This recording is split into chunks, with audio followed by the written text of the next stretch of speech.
Warm greetings from the high 10. It is Everyday Shenanigans. Happy hump day to everybody. This is a two-part live pertaining to two stories out of the dirty South. The first story I'm going to bring you is coming out of the Memphis, Tennessee area about two children who were mauled to death by the family Pitbulls. The mother was seriously injured. And the second story is pertaining to missing Quentin Simmons out of Savannah, Georgia. A video has been released of an verbal altercation inside the home of the former babysitter, Diana Mccarta. I will not be showing the video. I will play the audio. Feel free to go to my community page to view it yourself where you have a better viewing of the said video. Once again, this is a commentary channel. Thank you for joining me. I want to go ahead and get started because I don't know how long this live is going to last since this is a two-part situation. Feel free to hit the link to give your opinion on both stories. I'm intertwining them to cut my time and due to the fact that each case is dealing with negligence of children. One is pertaining to dogs who became vicious and killed two toddlers, a toddler and an infant, and a missing boy child who has now a nation in uproar pertaining to the said information. You're entitled to believe whatever you want pertaining to the story. Because in the end, as I've always said, a story is just a version. So you don't really know what is the truth. But I am going to chop up the babysitter's commentary and play her own words pertaining to the Department of Human Services and her contacting them, because I think there's something amiss with that said information.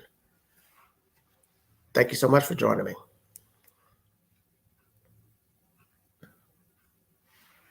Tried her best to shield her two young children when their longtime family pets suddenly attacked. The mauling by two pit bulls, leaving both children dead and the mother in critical condition. Here's their story.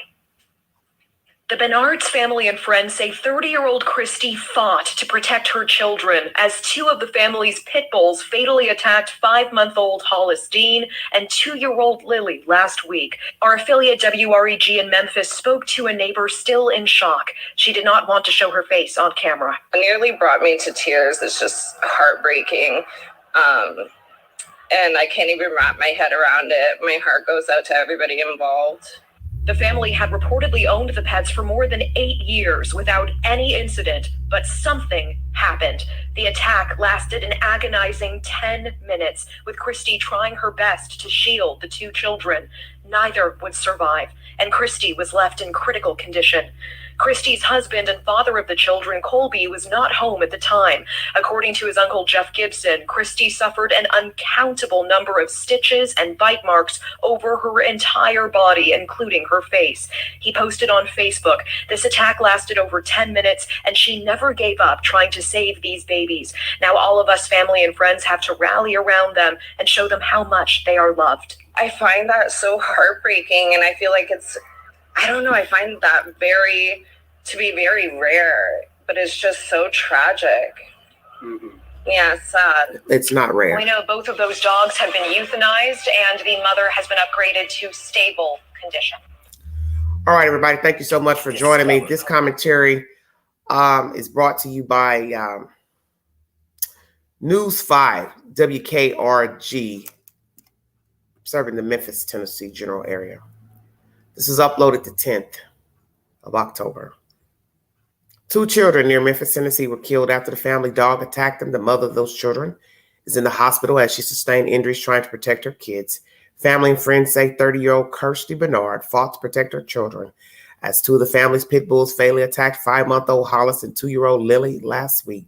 News Nation affiliate WREG spoke to a neighbor who is still in shock over the incident. It nearly brought me to tears. It's just heartbreaking. I can't even wrap my head around it. My heart goes out to everybody involved. The neighbor, who preferred not to be identified, said the family had owned the pets for more than 8 years without incident. Kirsty's husband and father of the children, Colby, was not home at the time of the attack, according to his uncle, Jeff Gibson. The mother tried her best to shield her children while the attack lasted for about 10 minutes. Gibson said she suffered bite marks all over her body. He posted the incident on Facebook. This is It's ridiculous. This attack lasted over 10 minutes and she never gave up trying to save these babies. Now all of us family friends have to rally around both of them and show them how much they are loved. The Shelby County Sheriff's Office said both dogs have been euthanized. Bernard is still healing from her injuries in a Memphis hospital. Her condition has been upgraded from critical to stable. News 5 WKRG is the source. Hello, everybody in the chat. Thank you for joining me. If you'd like to donate to this great network, Everyday Shenanigans, $sign Beganji, 129 Cash App. All stickers and chats are welcome during this live. This is a 2-part live. Feel free to hit the link if you'd like to give your opinion on both subject matters. Both subject matters are dealing with children. One could say abuse, neglect, because should these parents be charged with gross negligence for having these dogs around their children? 8 years, he says, we've had the dogs. But does that matter? Because what I always tell you all about death, whatever explanation you give pertaining to a dead person means nothing. They can't hear it. And it meant nothing to them as they suffered. I want you to imagine 2 pit bulls attacking 2 babies to death. How about that? Yes, they do love having them around them. And people will argue you down about the pit bulls breed itself. The one thing I tell a person is, don't argue with me about a damn dog, because a dog can't talk. If I can't trust a human, why would you expect me to trust something that has 4 legs, a mouth and teeth? The dog cannot speak to me. He cannot tell me anything. He cannot tell me what he is thinking. So what were the dogs thinking when they decided to attack these children? Because remember, the dogs have been around longer than the children. Stay woke. The children are under 2. How about that? The children are under 2. Lily was 2 years old and Hollis was 5 months. Now, what was the situation? Where were they? On the sofa, in the bed, playroom, what? Dining room, kitchen, what? What made these 2 dogs attack a 2-year-old and an 8-month-old? And as I said, I want you to visualize a 2-year-old and an 8-month-old being attacked to death. Even if they had lived, it's still horrendous. They will fear dogs. This is why most people fear dogs as adults and children. It's because they have had a run-in with a dog, been chased by a dog, bit by a dog. I have not been bit by a dog, but I don't care for dogs. Although my grandparents raised Dobermans and hound dogs, I had a fear of them. I don't care for big dogs. I just saw a neighbor with one coming in and I thought, dear God, where did you go get a dog from? But that's a whole nother subject. You're entitled to your opinion pertaining to pit bulls, Rottweilers, and other aggressive breeds. But until you've been bit by a dog, eaten by one, there's not really much you can say. They had the dogs 8 years, and that's going to be their defense to the public. Well, we had the dog for 8 years. We didn't have any problems out of him. Nobody cares. Because as I said, explain that to a dead baby times 2. Explain that to your wife who's been attacked by the dog as well, because she's trying to pull them off. So now imagine this. One is going to argue, well, what were the children doing? Were they poking at the dog or dogs? Were they pulling their tail? Blah, blah, blah. The point is, he also attacked the owner. Stay woke. So if the owner didn't have control of the dogs, all bets are off. We've seen this with a very tragic case that happened in San Francisco many years ago with a woman attacked by the neighbor's dog in an apartment building. She was mauled to death right in the hallway. And I believe it was more than one dog in that incident. They chewed that woman to shreds. And the female owner, who was a petite but heavier set lady had no control over her own damn dogs. So that should tell you something right there. If the dog is willing to attack the owner in trying to stop them from mauling children or somebody else, then that means the dog has potential to harm anyone. So it wouldn't matter if it was a child, a family member, someone passing by, someone visiting the home. I want to know your opinion pertaining to the parents. Should they be charged with gross negligence of the dogs? Just because what? They never bit anyone. Well, they did this time. So it took 8 years for the dogs to attack. The point still remains, they have the propensity to kill. And it was only a matter of time. Even though it took 8 years, allegedly, they killed someone. And they killed your children. Didn't kill your neighbor. Didn't kill the vet. Didn't kill somebody at the grocery store. Didn't kill somebody going down the street. May have been jealous, but it doesn't matter. Pit bulls have been known to attack people in the family.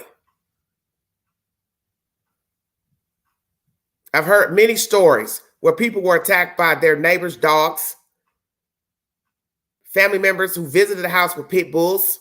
So it doesn't matter. It doesn't matter. If the day the dog decides they want to chew on your children, that's the day they decide to chew on your children. If they decide to bite the postman, the delivery guy, your sister, that's the dog's decision, because that's the point. You're trying to think for a dog, and you can't. You can't reason with a human. Why do you people want to continue to reason for a dog? A dog can't talk. So in the end, the dog still would have attacked you. That's the point of the story. Now imagine had the father been there. 4 people would have been wrestling with a fucking 2 pit bulls.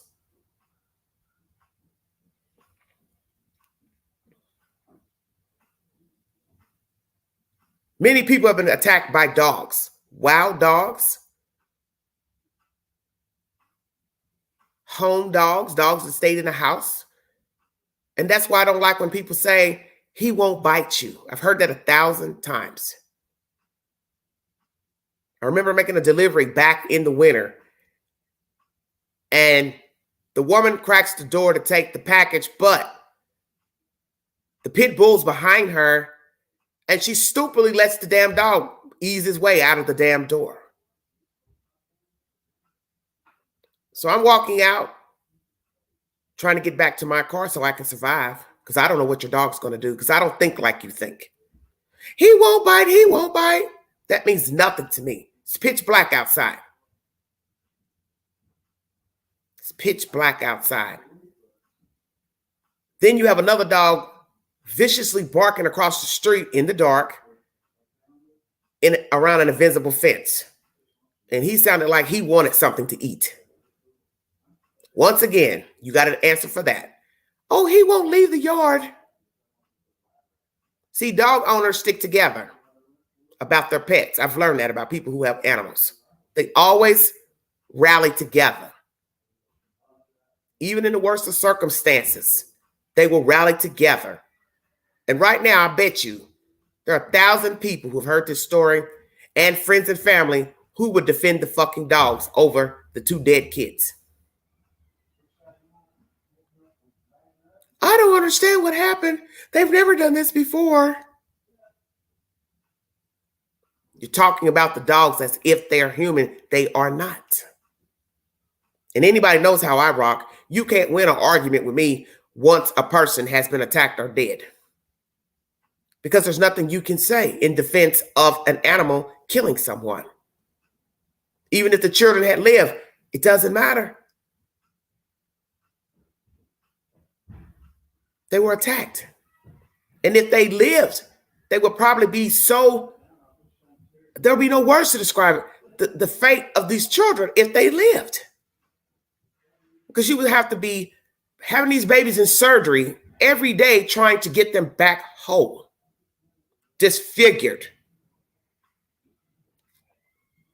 I remember one story where a woman was on Dr. Phil years ago, and she was dating a young man, and she was at his, I can't remember if she stayed with him or was in his home. But anyway, she was sitting on the couch with the dog, and the dog grabbed her lip. She was disfigured. She had to have her lip reattached, re-sewed on. And the moral of the story is she was on the show because she felt some type of way about the dog and the boyfriend. Why was she not? Naturally, he didn't want to get rid of the dog. So it was a matter of who was he going to choose, the girlfriend or the dog?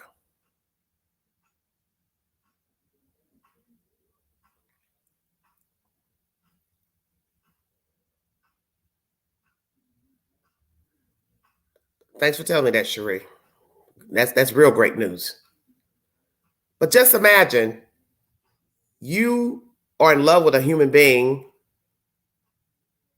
You're going in their home, staying with them or living with them, however it went down, because it's been a while since I watched the episode. But the point is, you feel some type of way now about the dog.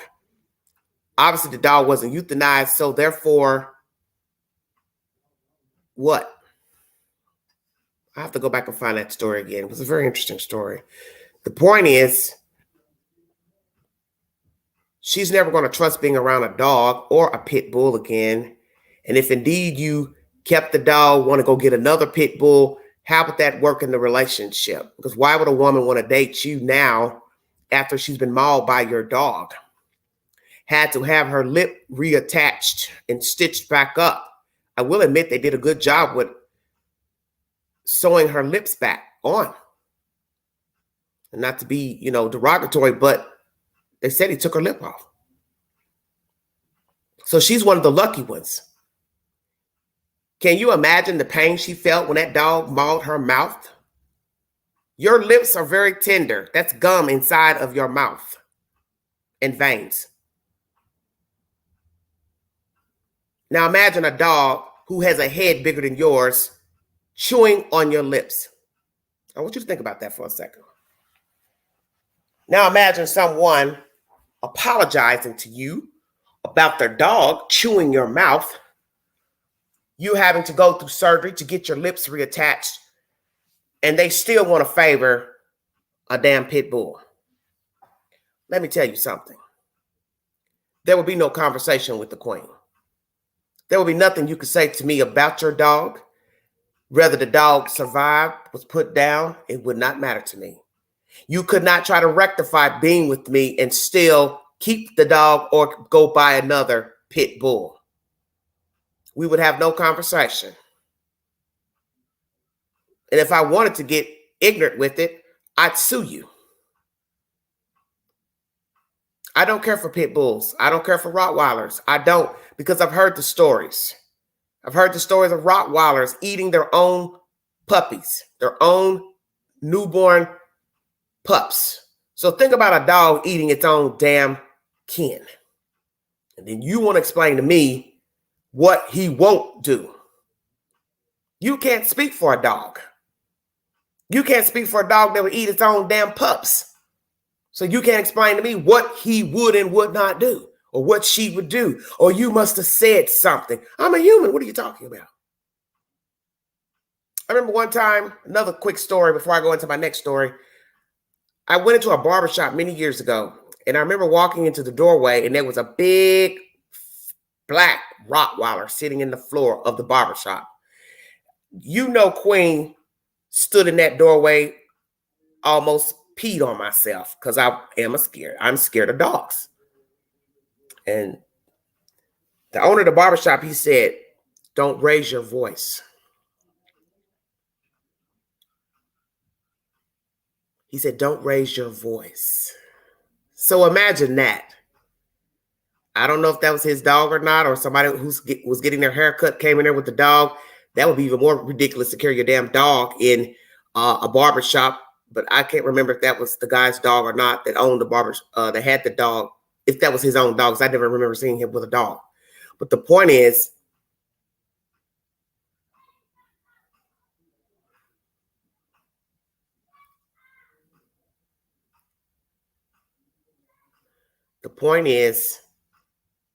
when he said, don't raise your voice.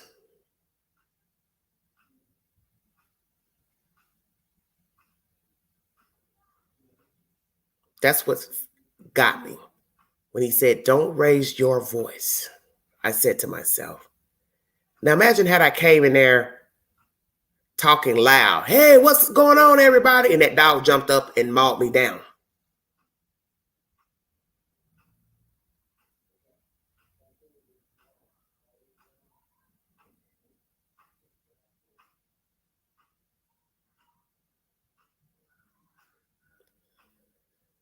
Oh, Lord.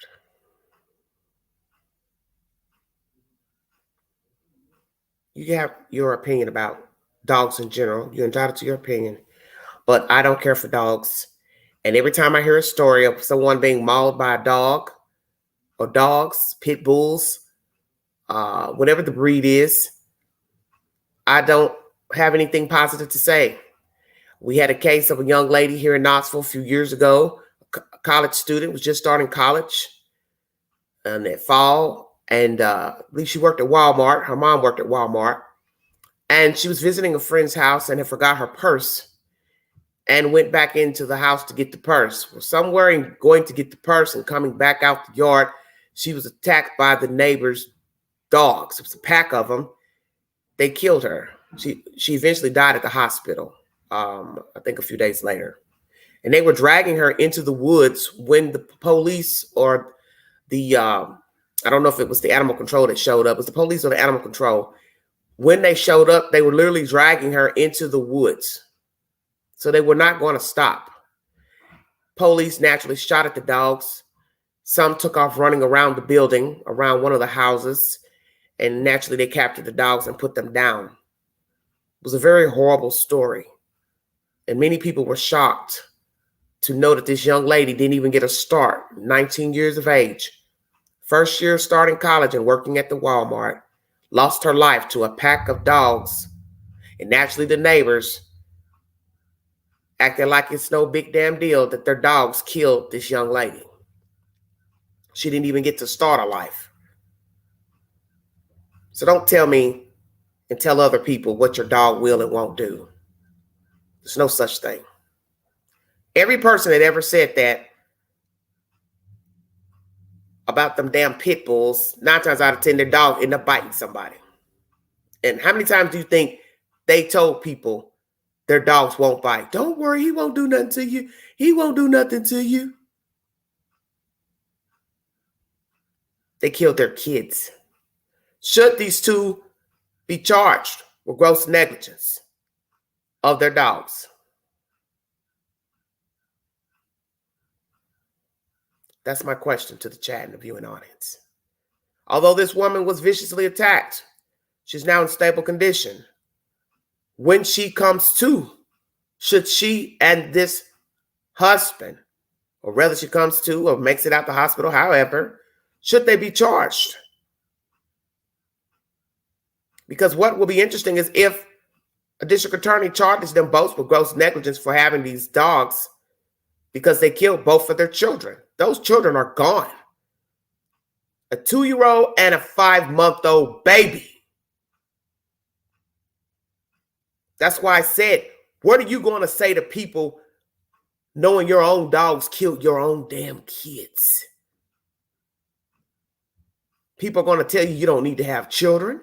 They're going to tell you you don't need to have no damn dogs. And if you're going to get a damn dog, you definitely don't need a damn pit bull. You better get a little bitty teacup, a terrier or something that's going to never grow. And yes, small dogs can be vicious as well, but they don't have the weight to take a human being down. That's the difference.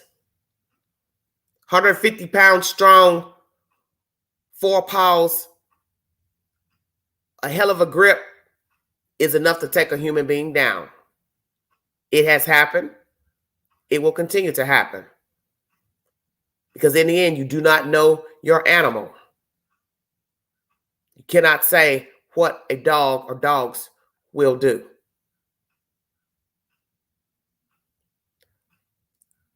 Prayers for the mother's recovery. But I just don't feel anything for them as these pit bull owners. I just don't. It's nothing wrong with wanting a pet, but I really don't see the need for pit bulls. Rottweilers either, I just don't see the need for them. Many people want to breed them, fight them.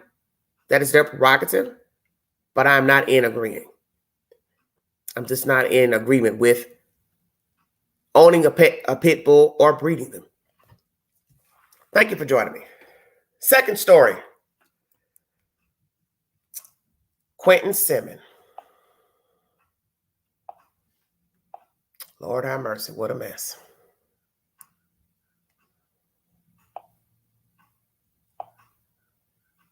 As most of you know, a video has been released by Miss Diana Mccarta.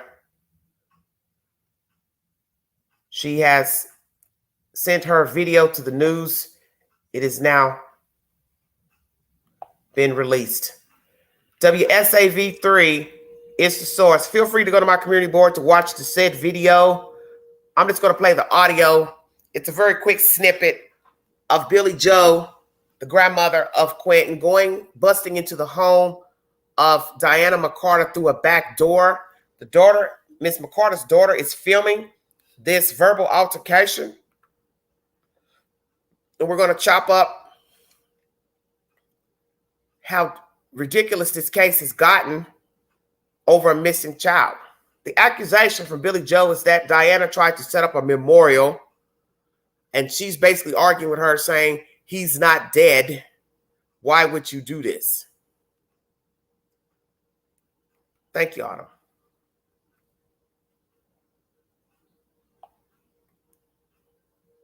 Between two people connected to a missing 20-month-old. Quentin Simon has not been seen since last Wednesday morning. Quentin was last seen at the home where he lived with his mother, her boyfriend, siblings, and grandparents. The house is located on Burkhalter Road in West Chatham County. Lead investigative reporter Brett Buffington has been breaking new details in the story since Quentin went missing. Brett is joining us live now tonight from Chatham County Police Headquarters with the entire video of the confrontation between Quentin's grandmother and a babysitter, as well as new information in this case.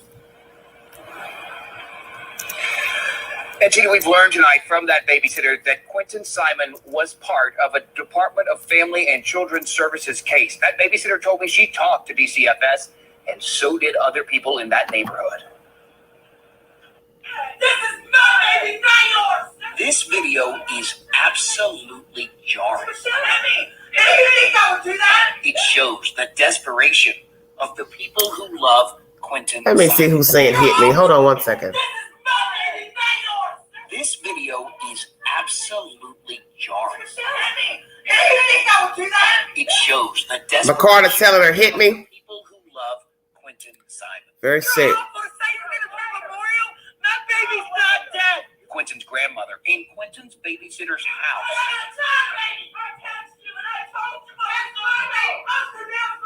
The intense moments recorded by Dana Mccarta's daughter. Dana says Quentin's grandmother barged through her back door, mad over the thought of a memorial for the missing toddler. My baby's not dead! I think that she's trying to take the heat off of them. Diana talking with us today, telling me she's called Georgia's Department of Family and Children's Services about Quentin and his siblings before. Defects told you there was a case. Yes, absolutely. Diana isn't the only neighbor here to tell us they were concerned about the children in this home. I was afraid she was going to get hit. We tried to get Billie Joe Howell's side of this story. She didn't answer her phone since yesterday, when federal investigators, firefighters, and Chatham police drained Quentin's grandparents' backyard pool. Grandmother Billie Joe Howell's Facebook had a post asking for help getting that pool fixed. It's been deleted. I should not have. You shouldn't have. But the emotions in this neighborhood, they haven't gone anywhere. I want to see you on the third. We learned from Chatham County Police today that they have evidence in this case, evidence that they believe will take them to the next step or break in the case. They didn't tell us what that evidence is. We do know that they have cell phone data and that they've collected evidence from Quentin's home, but but we don't know what that cell phone data told them or what they took from that home. We are live tonight at Chatham County Police Headquarters. I'm Brett Buffington, WSAV News 3, on your side. We begin with exclusive. WSAV3 is the news. Data and evidence has been retrieved from the house. I brought you that information yesterday. Let's chop up this video that is now local news. Oh, Lord. Billie Joe believes that Miss Diana wanted to set up a memorial. She denies this claim, saying, no, I was just trying to gather people to pray for the child and also cook food. She also says she did not know that cooking food would be harmful. This is mentioned in a Facebook post.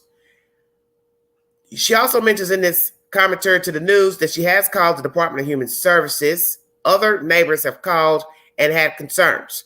They did speak to other neighbors in the neighborhood. There's a woman on this live feed who they do not show her face, and she said she was concerned about children being hit by a car. What was actually going on in this home pertaining to the children? There's been differences of opinions about what Diana has said pertaining to DHS. She calls it DFACS or whatever. That's why I overlooked it, because I didn't even know what the hell DFACS was when she was speaking of it. But as you hear in this commentary, she speaks verbatim to the news that she has called DFACS, and so have other neighbors, and they told her they have a case. But when you go to the Facebook post, which was my first rendering of her talking, she admits she did not call DHS, because somebody in the chat obviously asked her, why didn't she call? And she responded, no, I haven't. I only reached out to Billie Joe. I will now play that back, because now I want to ask Diana Mccarta, did you or did you not call DHS about the kids? And two, you said that they told you that they have a case. We know that that is not true. If it is, they broke protocol by telling you they had an open case about the kids, because DHS does not give information about any investigation pertaining to a child or person when you call them. Because in the end, if you speak to somebody, you're just speaking to a random person. Doesn't necessarily have to be anybody pertaining to the case, know of the case. So why would they give you information if you're just a random person calling in, giving the information? They're not supposed to reveal anything to you, because they don't even know you, and they don't even know if what you're saying is the truth about the person you're calling about. So let's ask that question. Did somebody give her information that there was an open case pertaining to Quentin, Simmons, or the children? Did she actually call DHS to complain about Layla and her child rearing? And to also say she ain't supposed to be around those kids because she lost custody and her mom is supposed to be the caretaker. I want to chop up in this live the fact that when you hear Diana spin the web of how she came to meet these people, she said in her own words, the kids were left with Layla. So this is where some of you may be confused on who's on first, who's on second, who lives at the house, who don't live at the house. The story spins even by the news that a lot of people live in the house. But when you hear the babysitter talks, she says out of her own mouth, she didn't know what was going on with the family. She was recommended to be a babysitter. Billie Joe called her, set it up, and that the kids were left with Leilani, which would make a person wonder, what does that actually mean, left with? She's keeping the kids in her own house or apartment? What are you saying? Because if I heard you say to me, I've left the kids with Leilani, I would assume that means you did not live with her and the kids. And now there's rumors that the grandmother works away from the house out of town. that would lead me to believe the statement that Diana makes. I left the children with Leilani.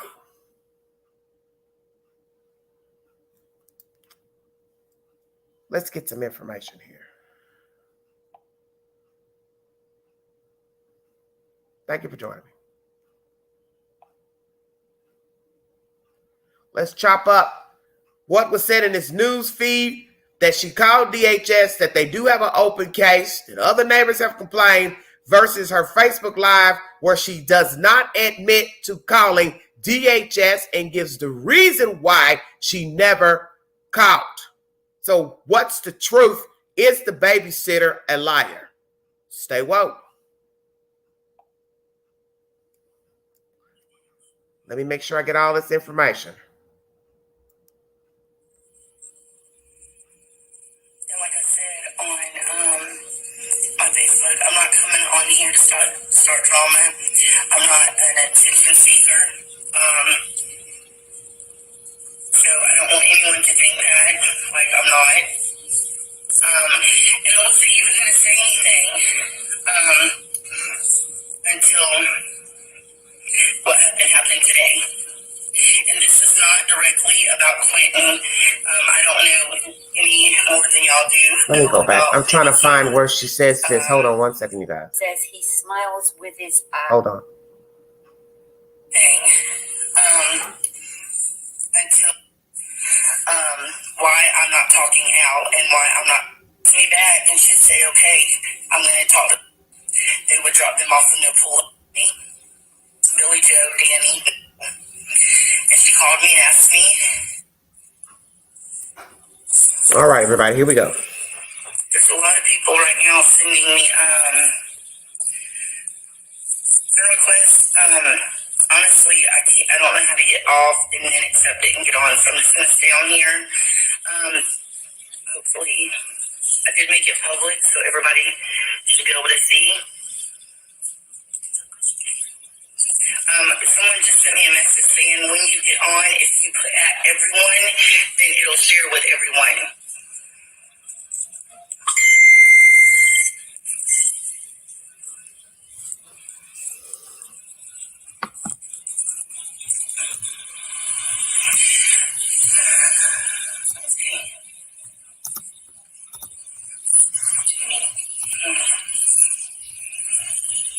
Sorry for the squeaking. I was playing off of somebody else's content. There's a lot of people.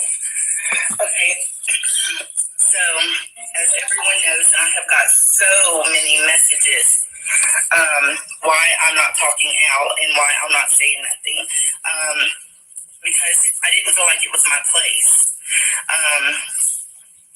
I did keep Quentin. And I'm going to start from the beginning. How I met Billie Joe and Leilani is through a lady that used to go to my church, Miss Sandra. Her and her mother, Miss Audrey, they're very awesome people. And she called me and asked me, told me the situation, and asked me if I was interested. The next day, I got a call from Billie Joe asking me if I could keep her 2 grandbabies. And I said yes. Going in, I had never met them. I didn't know the situation that was going on with Leilani, Billie Joe, Danny, none of them. I started keeping them, and I didn't know anything at all. And then the more I seen a lot of stuff, and I was concerned. No, I did not call you that because I was all my questions and concerns. Let's say that again. She says, I did not call defect. The bell rings over. As everyone knows, I have got so many messages why I'm not talking out and why I'm not saying nothing. Because I didn't feel like it was my place. I did keep Quentin. And I'm going to start from the beginning. How I met Billie Joe and Leilani is through a lady that used to go to my church, Miss Sandra. Her and her mother, Miss Audrey, they're very awesome people. And she called me and asked me, told me the situation, and asked me if I was interested. The next day, I got a call from Billie Joe asking me if I could keep her 2 grandbabies. And I said yes. Going in, I had never met them. I didn't know the situation that was going on with Leilani, Billie Joe, Danny, none of them. I started keeping them, and I didn't know anything at all. And then the more I seen a lot of stuff, and I was concerned. No, I did not call you that because I voiced all my questions and concerns to Billie Joe, the grandmother. She told me that she had custody of the boys. I didn't know why. She didn't tell me that. But they were staying with Leilani. Billie Joe worked out of town. So when I started seeing things that wasn't quite right, I would call Billie Joe and I would tell her. I would text her. She didn't answer. She was at work. She'd text me back and she'd say, okay, I'm going to talk to Leilani. Several times, the boys were outside. One particular morning, they were outside in the ditch. My daughter seen them and come running in. We went down there. Leilani was nowhere in sight. I called Billie Joe. She got in contact with Leilani. Leilani was home. She was just in the house somewhere. They would drop them off. I'm going to stop right there. You can go to YouTube to further listen to different versions of people playing this audio. The reason why I played this audio is because, you know, people will start to argue and bicker in the chat about who said what, who didn't say this. As I said originally, I didn't even know what the defects was. Okay. But it seems like she's contradicting herself. Because in this beginning of her setting up the story to say how she met these people, somebody in the chat had to have asked, did you ever call DHS? She said, no. I took up all my concerns and questions to Billie Joe. But then somewhere along the line down in this conversation, the word defects comes up, and I didn't pay attention to that while listening to this audio because I didn't even know what a defects was. Most people will say CPS or DHS. So obviously they call it something else down there. So I didn't pay attention to that. So I had to re-listen to it after people were coming in the chat saying, oh, yeah, she did say she called. So which is it? You called or you didn't call? That's what I'm curious. Because you start the story off with, this is how I met them through somebody from church, blah, blah, blah. Billie Joe called me. Somebody asked her in the chat, did you call? She says, no, I took up my concerns with Billie Joe. So how do you go from setting up your concerns to somewhere later on in the Facebook Live, defects comes up? Which is it? You called or you didn't call? That's what I'm concerned about. 87 viewing. Hit the link. You want to give your opinion pertaining to 2 children dying near Memphis, Tennessee from Pitbulls that belong to the family.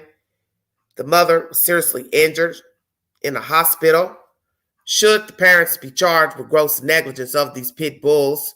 They have been euthanized. 2 children are dead, a 2-year-old girl and a 5-month-old baby boy. My second story is pertaining to the video now being released to the news of Billie Joe confronting Miss Mccarta inside of her home.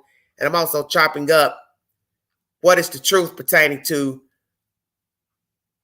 the calling of DHS. Did this woman call or not? Did they tell her, yes, there is an open case?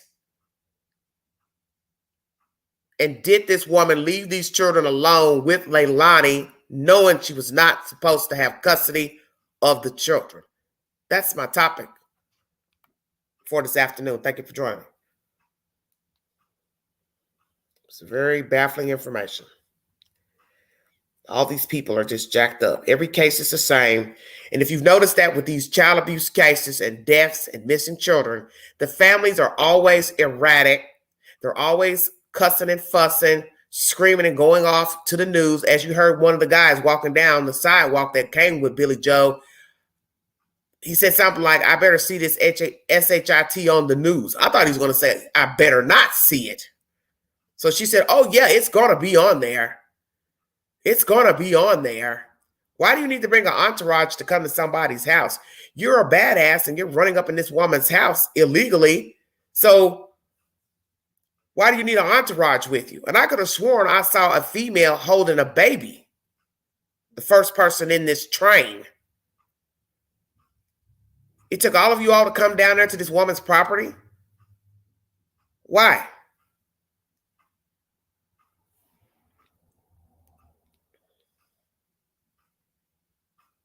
Why?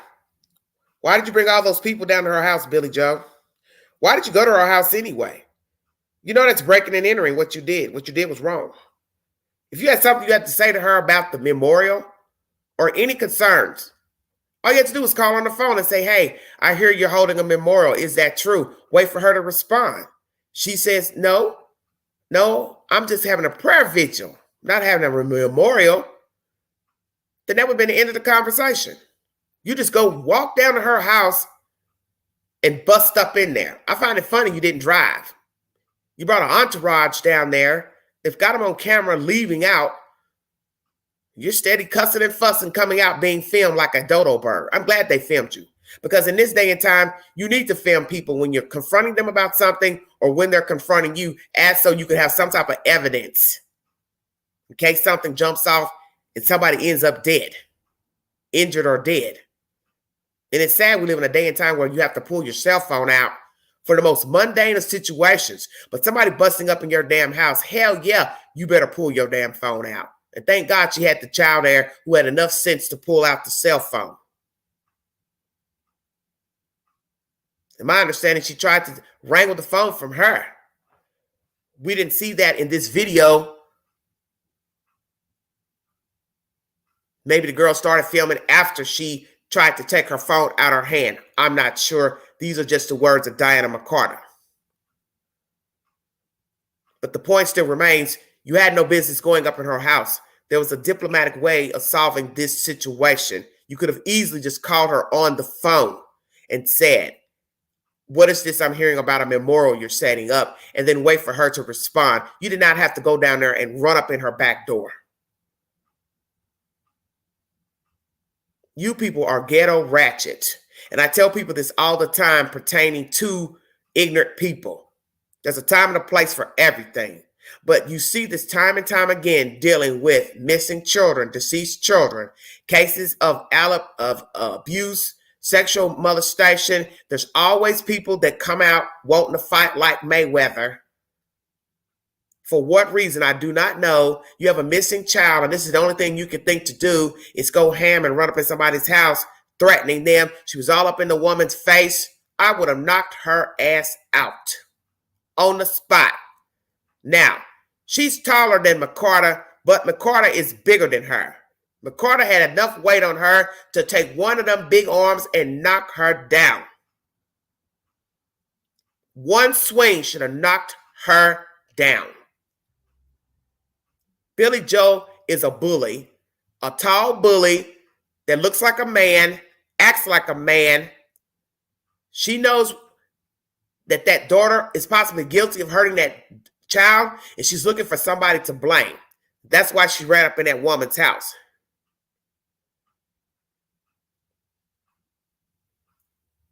She's just a bully, a manly bully. Yeah, I said it to you, Billie Joe.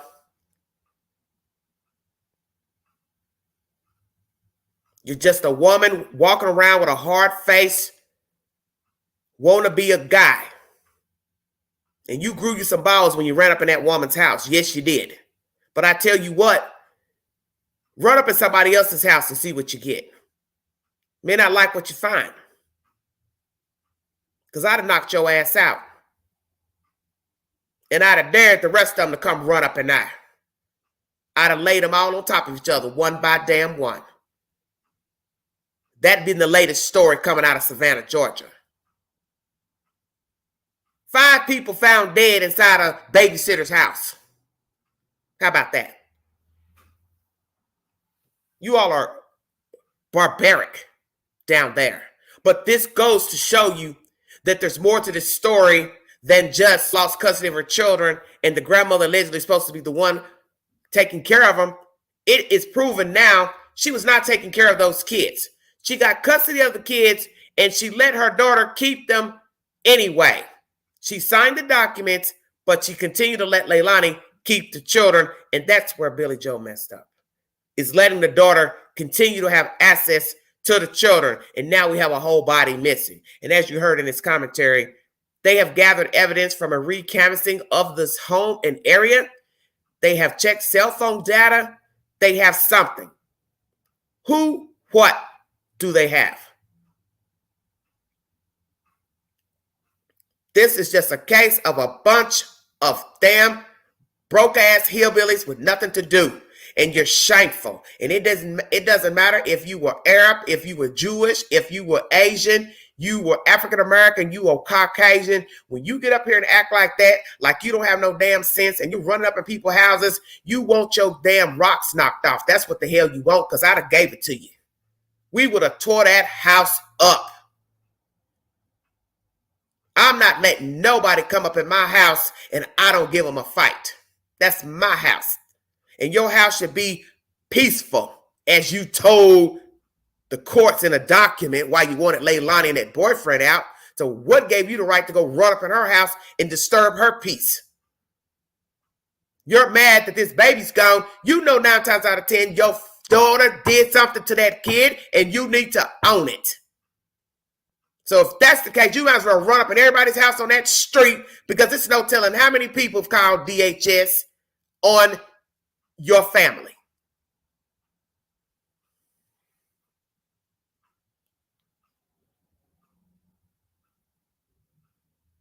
This is atrocious.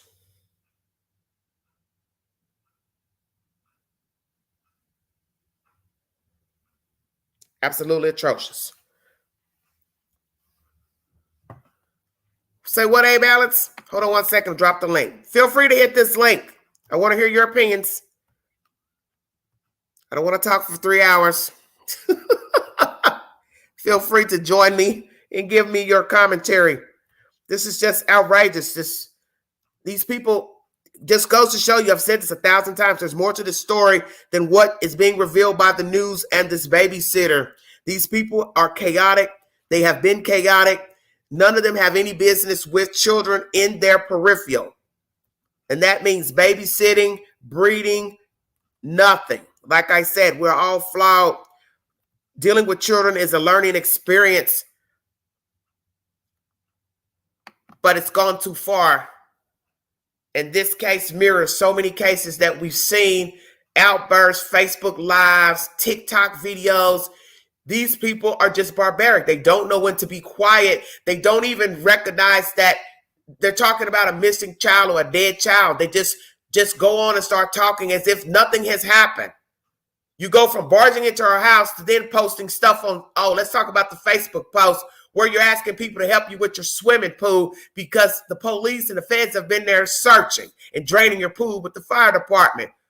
This lets me know that you're not mentally stable. You all up in that woman's house raising hell, all up in her face, and then the next minute you're posting, hey, can you help me with my swimming pool? Hell yeah, I can help you with your swimming pool. I can help put your ass in there and put the water back in there. How about that? That's what I can help you do. What? Wrong? You sure? Oh, Lord, are we back to this again?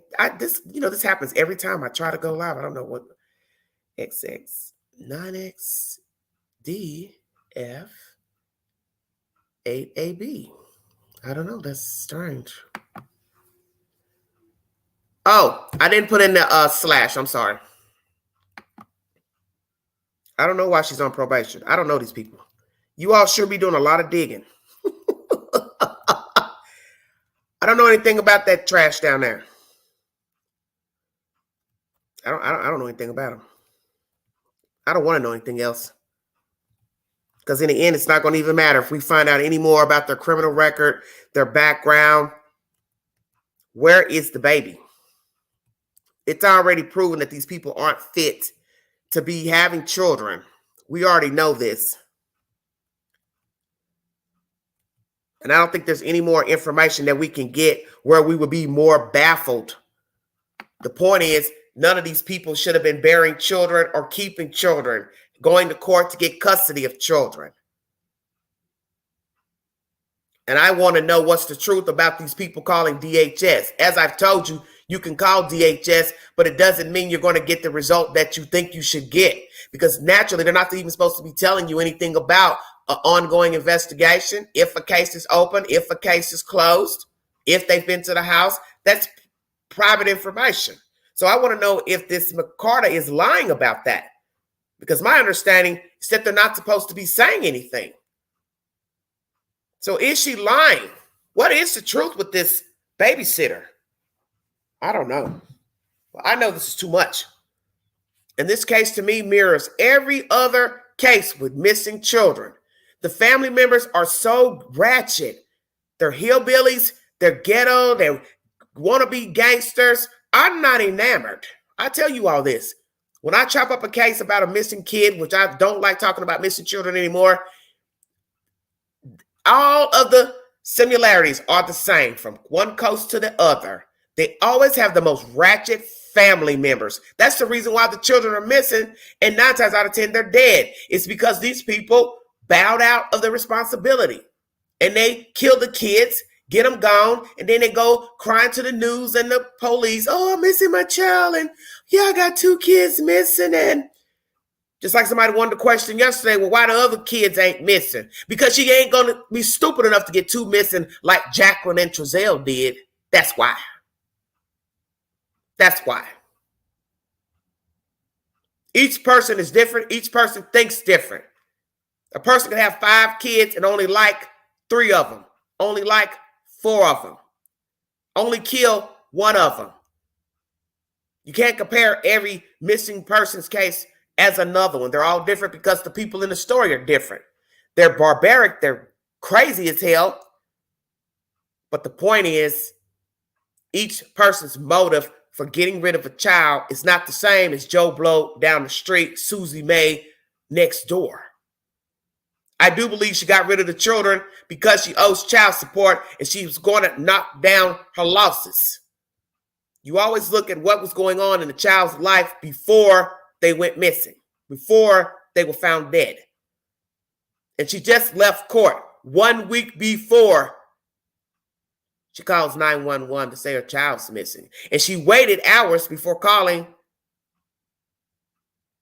in. So when did they realize the child was gone? That's one part of the story you have not heard. You get a timeline from Diana. 6 o'clock, they're calling, texting. 9 something, they're texting. They haven't seen the child. You don't even know what's the truth to anything. Because as I've told you, in a story, all you're going on is somebody's version of what happened.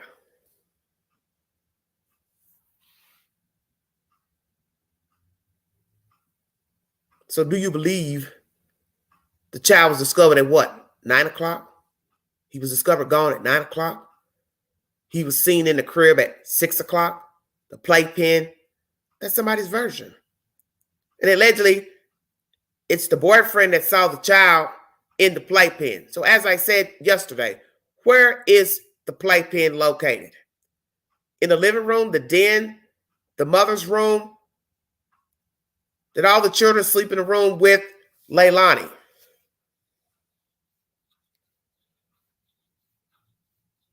Why did Billie Joe allow this woman to be around these kids when she lost custody and she gained custody of the children? What is the truth? Hit the link if you want to give your opinion pertaining to both stories of the Pitbulls killing the children, 2-year-old girl, 5-month-old baby boy. Mother is in stable condition now. The story takes place outside of Memphis, Tennessee. Should these parents be charged with gross negligence of the 2 pit bulls? Both pit bulls have been put down. Story number 2 is pertaining to Quentin Simmons. Ratchetness of his grandmother running up in the house of the former babysitter? And what is the truth of the babysitter calling Department of Human Services? Did she or did she not call them? Is it true they told her they have an open case? And is it true that other neighbors have called the Department of Human Services? Thank you for joining me.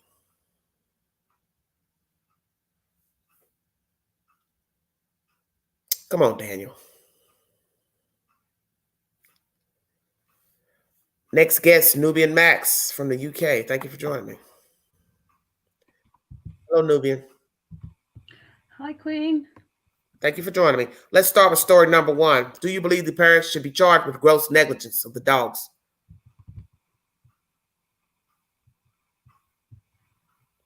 Hello. As far as the dogs are concerned, I haven't really had any thought about it, but I've just... Well, I just asked you because it's a part of my video. To be honest. I beg your pardon? If that's okay. I can't hear you.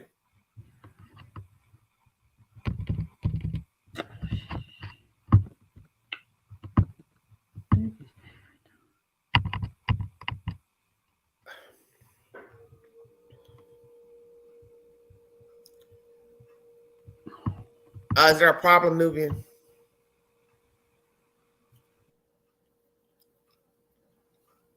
Okay. Jane says yes. Please take the poll on my community page if you believe these parents should be charged in the deaths of their 2 children. They claim that they had the dogs for 8 years without incidents. Well, you know, to the Queen, that means nothing to me because that's not bringing 2 babies back. 8 years of you owning the dogs versus 2 years of life. That means you had the dogs before the children were born. Maybe they were jealous of the children. That's neither here nor there because that means you're trying to think as a dog. And you're not a dog, so it doesn't even matter to even try to hypothesize what happened with the dogs. Many pit bulls have attacked all ages of people, elderly, older, owners, families, babies. Doesn't matter to me. I don't give a damn. It's not an argument for me. The children are gone. And how in the world can you live with yourself knowing your dogs ate your damn babies? I'm sitting here trying to wrap my head around this woman fighting off 2 pit bulls, eating up her kids while attacking her as well. So she could have been victim number 3 because she was on her way. How she was able to get away, how she was able to get the dogs to stop, I don't know because I didn't get that part of the story. But I do find it interesting that on the Facebook post, the family member saying she helped fight them off for 10 minutes. Why are you telling us that? I meant to mention that earlier. I don't give a damn how long it lasted. Because guess what? In your assertion of 10 minutes, it probably felt like an hour to her. It probably felt like an hour to them babies. They don't know what time is. They're children. 5 months old, they know what the hell was going on. Can you imagine both those babies hollering and screaming while being attacked by 2 damn pit bulls? And the mother is probably in between trying to pull the dogs off the babies. And you want to post, she fought for 10 minutes. Yeah, okay. Well, guess what? The dogs won. How about that? The dogs won. How about that? And luckily, the mother did not become victim number 3. Because you know damn well she has bites all over her body and her face. So that means while they're attacking the children, they're also attacking the mother while she's trying to pull the dogs off her babies. You know that had to have been a horrible crime scene to come upon. And it would have been horrible walking upon 2 ravished babies and a mother. So I don't give a damn about she fought for 10 minutes. What is the point of even mentioning that? How long it took?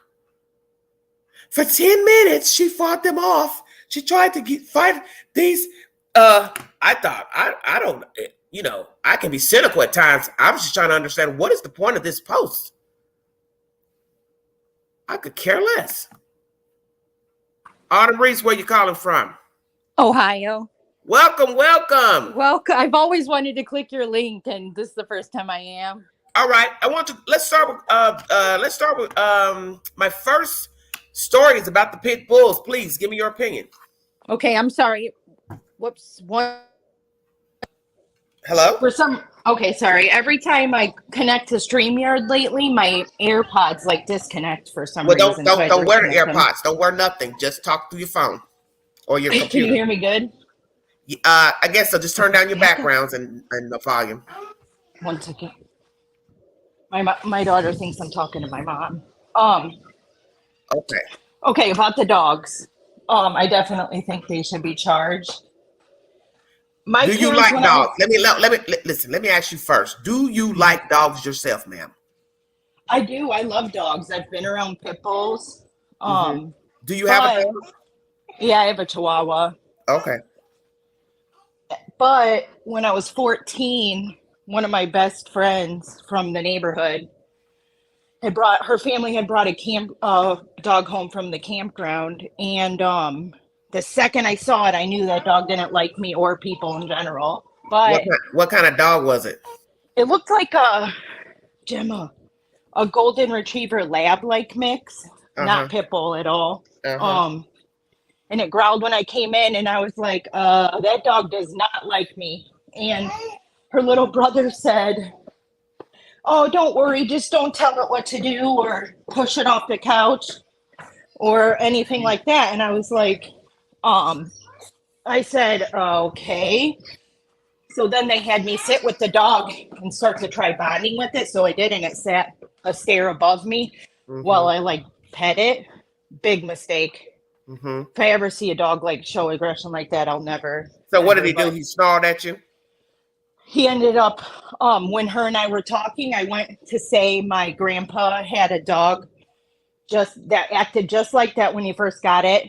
And I said, grr. And it thought I was being aggressive with her just by saying grr. And it jumped up and like lockjawed on the back of my head. Really? And yeah, it was really awful. But he didn't bite you?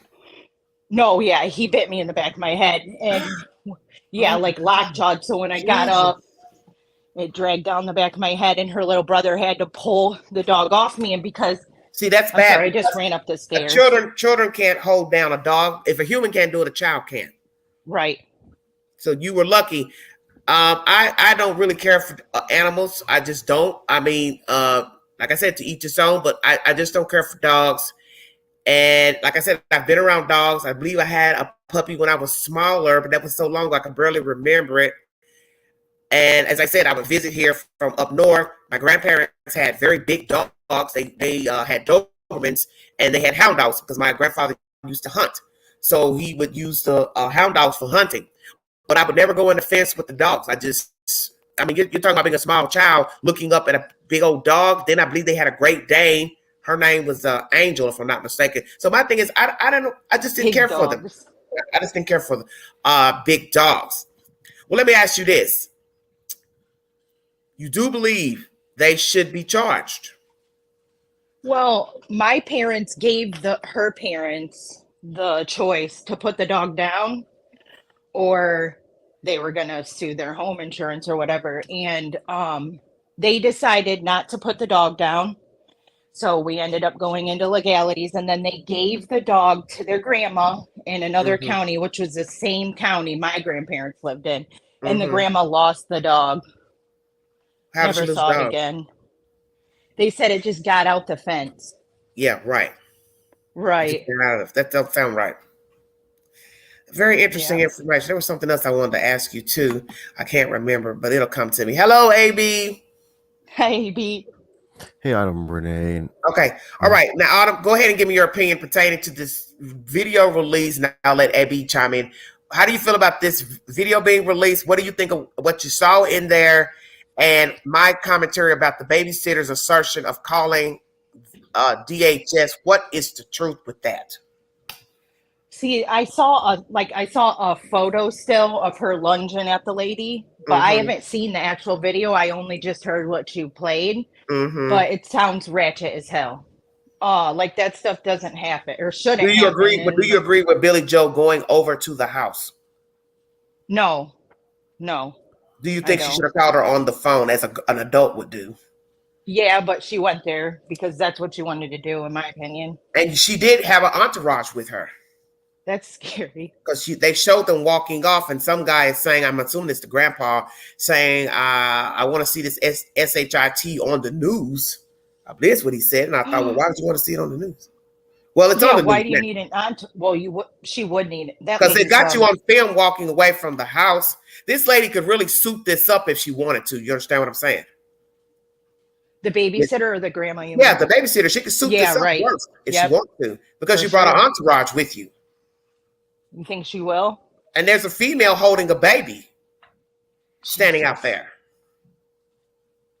If you look close at the video, there's somebody in the front row of all the people in line. There's somebody holding a child.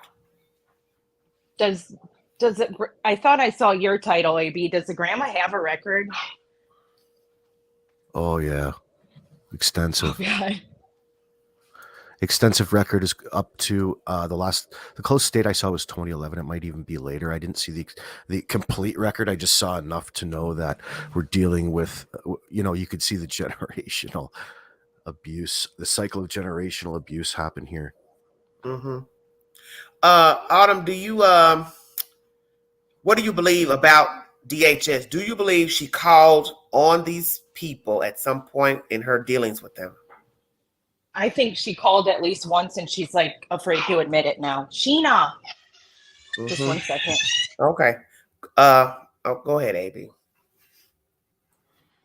I have to agree with Autumn there. Who knows exactly, but I think that she probably did, and she doesn't want to create any further problem just in case. Oh, but it's out of control now, AB. Oh shit! I know they've got Bullhorn Betty. Donkey Kong. It's Donkey Kong. Crazy now.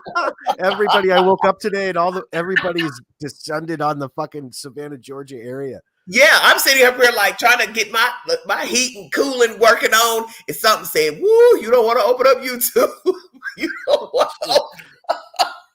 People are livid over this. About these dogs.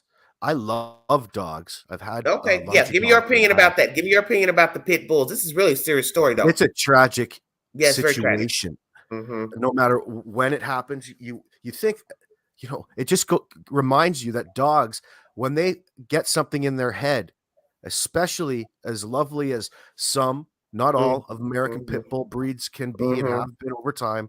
Listen, there's some breeds out there that you don't even want to take the fucking chance with, and pit bulls are one of them. If there's kids around, people are constantly trying to bend the rules, push the rules. No, I agree with you. All of a sudden, a dog decides it doesn't like something, or wants to do something. Fuck, it's doing it. You can't reason with. When I was going in last night to look for an update, right? I came across this video because they'll in the queue, they'll bring up similar stories. You have got to go to my community page to see this. There is a person, like a morning show. You got the host, the mother sitting with her small girl child, one of the female handlers, and a guy handler with a cub on the stage. A bear cub? That cub reached for that little girl's leg. Oh my gosh, my whole heart sank. You can hear the mother screaming. The handler's trying to soothe the mother. I saw that. That was crazy. Get the cub off of the look. Man, y'all got to see that video. It's on my community page. I was stunned. There is no way I'm going to sit with my baby up on no damn TV show with no damn cub. Well, they try acting on like collective. Huh? And they tried acting like they were actually pretty still like calm and collected though. Besides the mom and the daughter starting to freak out. You know whose face had everybody talking? The TV host. He was still. There was no emotion on his face.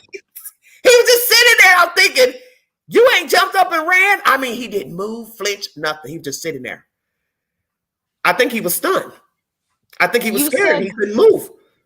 You said holy something fuck, earlier it's about a lion cub. What in the fuck?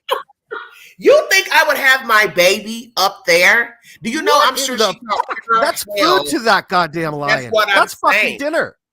That's what I'm saying. Don't you think people talked crazy to that woman after she got off that show with that baby?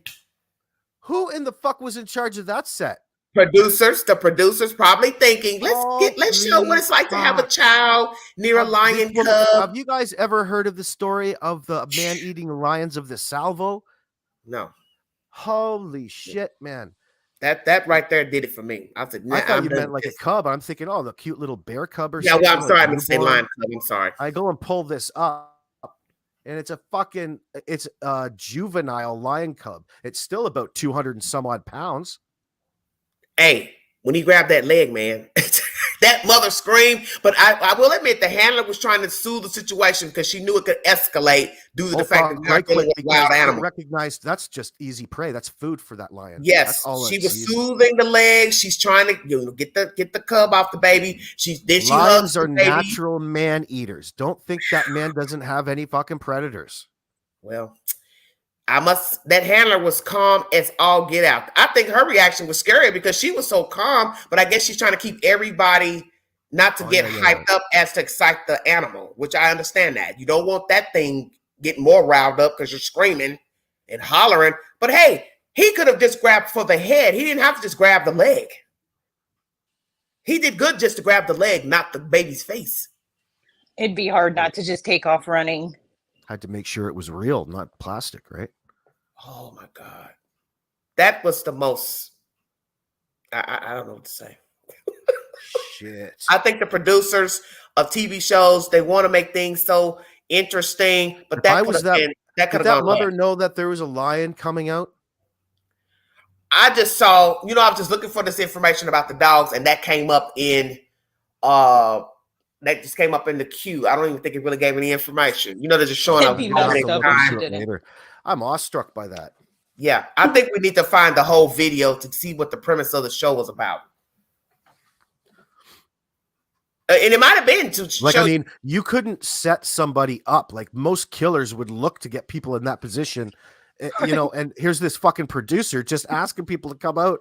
Man, you had a near death experience there, child. and it probably was set up to show you, hey, these animals aren't that bad. Here we're gonna bring out a mother and her child, but these people need a kick right in the nuts. What do you mean a fucking lion isn't that bad? That's a real lion cub. That's not a bobcat. That's a legitimate fucking lion. Hey, a coyote can take it down, so we're gonna leave that right there. Oh yeah, but think how big lions get in 700-800 pounds. Listen, I just saw a live video on Facebook of a little baby coyote chasing this lady in her yard. He wouldn't let go of her tail. It was probably rabid. He wouldn't let go, and she said, "Get off me, get off me." And I'm just sitting here like, what the hell am I watching? And it was not a big coyote. He was a little bitty something, but he was holding on for dear life to her buttocks.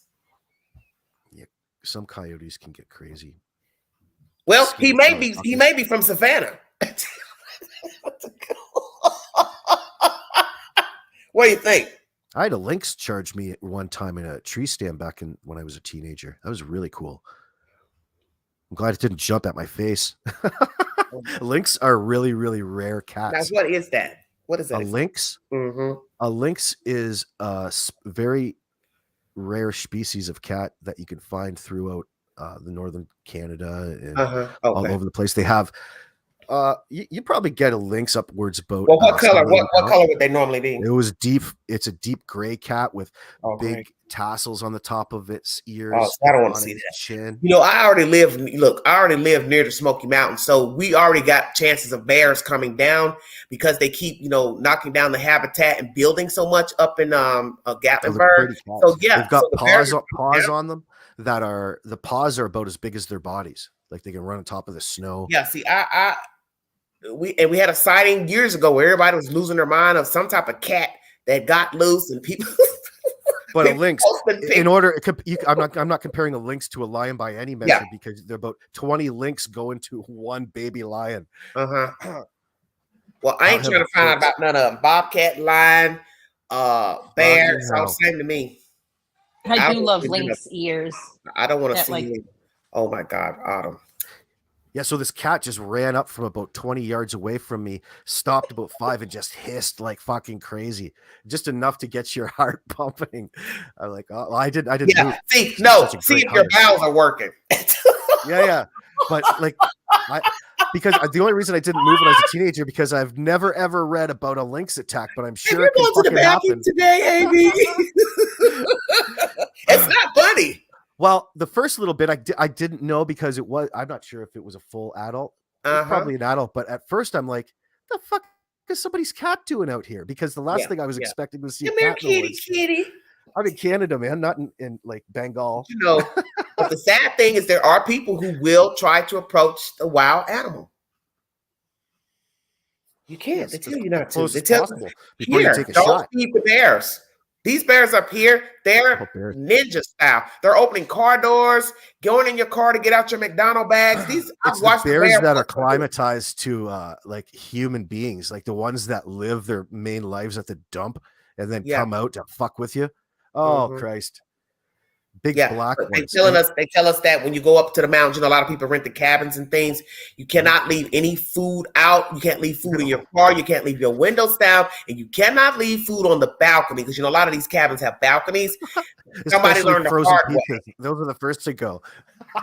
Well, I'm telling you, one family came home and they opened the apartment door, whatever, and they thought somebody had ransacked and tried to break in. No, the bear had climbed up on the balcony trying to go. The bears in the bathroom. Yeah. Oh shit. Oh shit. You know what, AB? Oh, bears. Some bears, man, are very scary, but people, well, they're so inquisitive and curious, right? So they get into the most curious of spots. But they can be really funny to watch if you're. Well, again, I watched one on TV open a car door. That I had never seen anything like that before. Yeah, I've seen that before.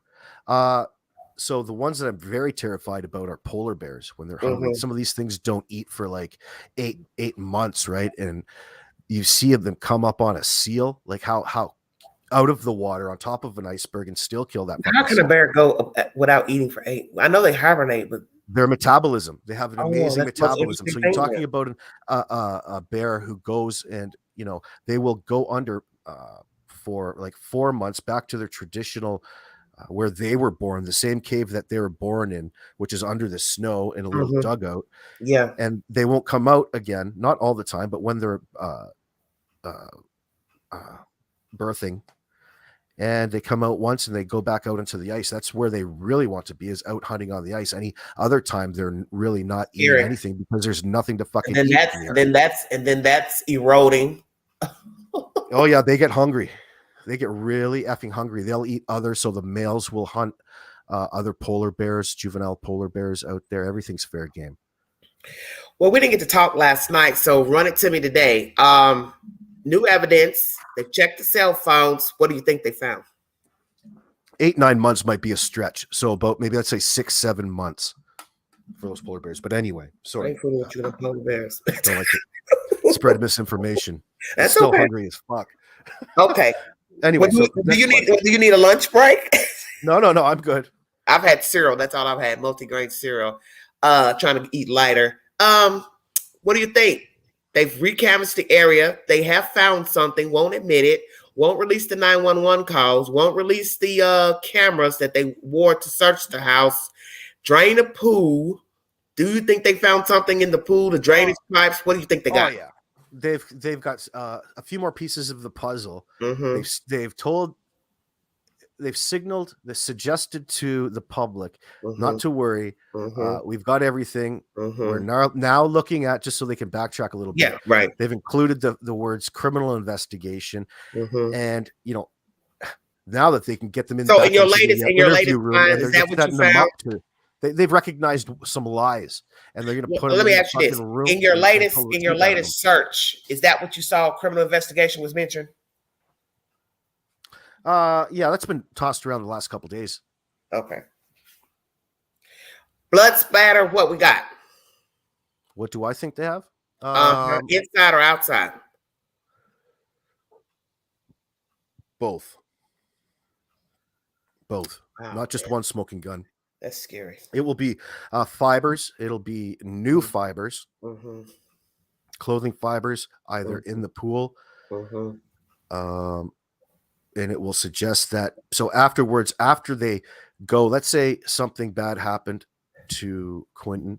They had to grab him, move him around quite a bit.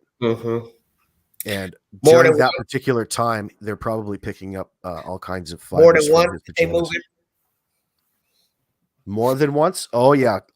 Because, well, in my mind, yes, because why you say that? They have Leilani taking off before they even called police back closer to 9 Tell me why. Tell me why you think this baby was moved more than once.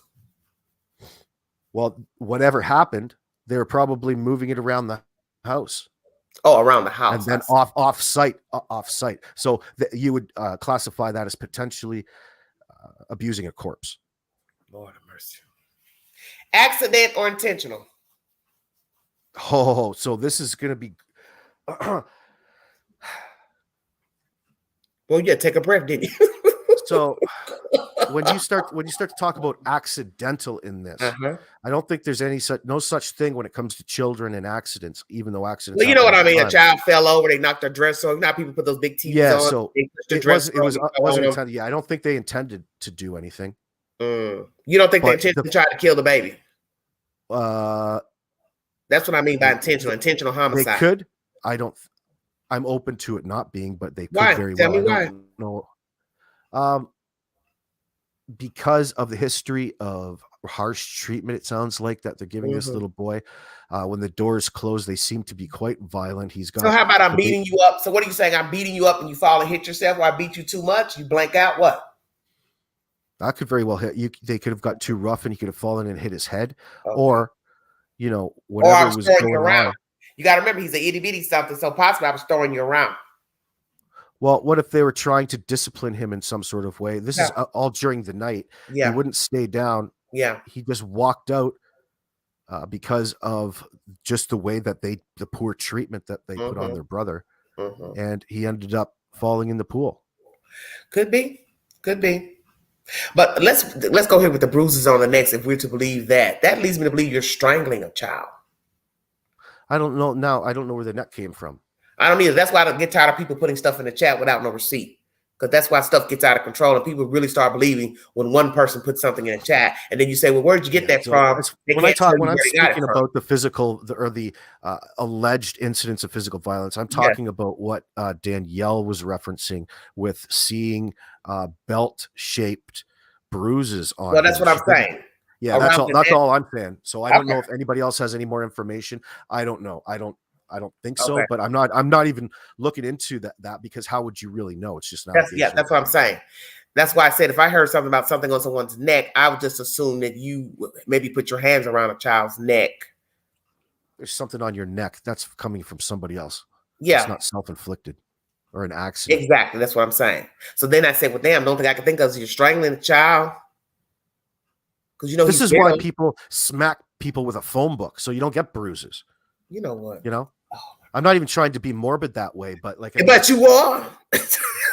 Well, if you were treating somebody rough and you wanted to treat them a lesson, it's not like, why would you use your fist when there's all kinds of other objects around, like a yardstick, stuff. But if you're a violent person, you ain't thinking about no damn. Yeah, I think you're right too. You won't use your hands. It's more of a reactionary thing, just because of the immaturity. They're all wrapped up in themselves. They're children themselves. They know my hands will do a better job at knocking you out quicker. Look how the mom acts. She probably brought the girl up. Yeah. I want to chop grow up with like cousins or brothers or sisters that clubbed you with a fucking big thick phone book in the back of the head when you weren't looking. My cousin would pull my hair. Let's chop up like, her. Damn, that's effective, and it didn't really hurt. It like hurt you, but it didn't really hurt you. It's kind of neat. In that Facebook Live, she's saying when she first met Billie Joe and Leilani and all that, this is what she said in the Facebook Live. She said she left the children with Leilani. That's very important. She left. Yeah, she's admitting to a crime right there in my opinion. Exactly. She left the children with Leilani. So now you're letting me know that you either live in the house or you don't live in the house, and you're the one that's supposed to have custody of the children. So you've been sealed up. I think she thinks that her grandmotherhood supersedes any sort of legal accountability or actually, structure. Well, it's not. Well, it's not, because the documents are going to say otherwise. No. Lady, you came to court and got custody of these kids. We now have a babysitter on a Facebook Live saying when she originally met you, she didn't know what was going on, and you left the children with Leilani. That's her words. She left the children. So where did you go to leave your kids? So do we know what she does? Did she tote around with her husband or boyfriend or whatever it is? I don't really know what she does, but it's what I'm saying is it's proof in the pudding in that live. She doesn't live at that house full time, because she said she left the kids. That's what she's telling Diana. I left the children with her. So one's going to question, well, what do you mean by that? Do you live in a house or you don't live in a house? Is that like a halfway house for all her kids? It's weird. That's what it seems like, doesn't it? No, like she's just living around. Did you hear that she was living just around the corner down the street? See, that's why when Cheryl, when we were going back and forth yesterday, we got a little heated. But she said, well, I misunderstood this conversation. I didn't know that the grandmother was living with her. I said, damn, where have you been the whole life? That's what we've been saying the whole life, that they all lived in the house. It's in the article. They named the people that all live in the house. Even when I played this audio, he names the people that live in the house.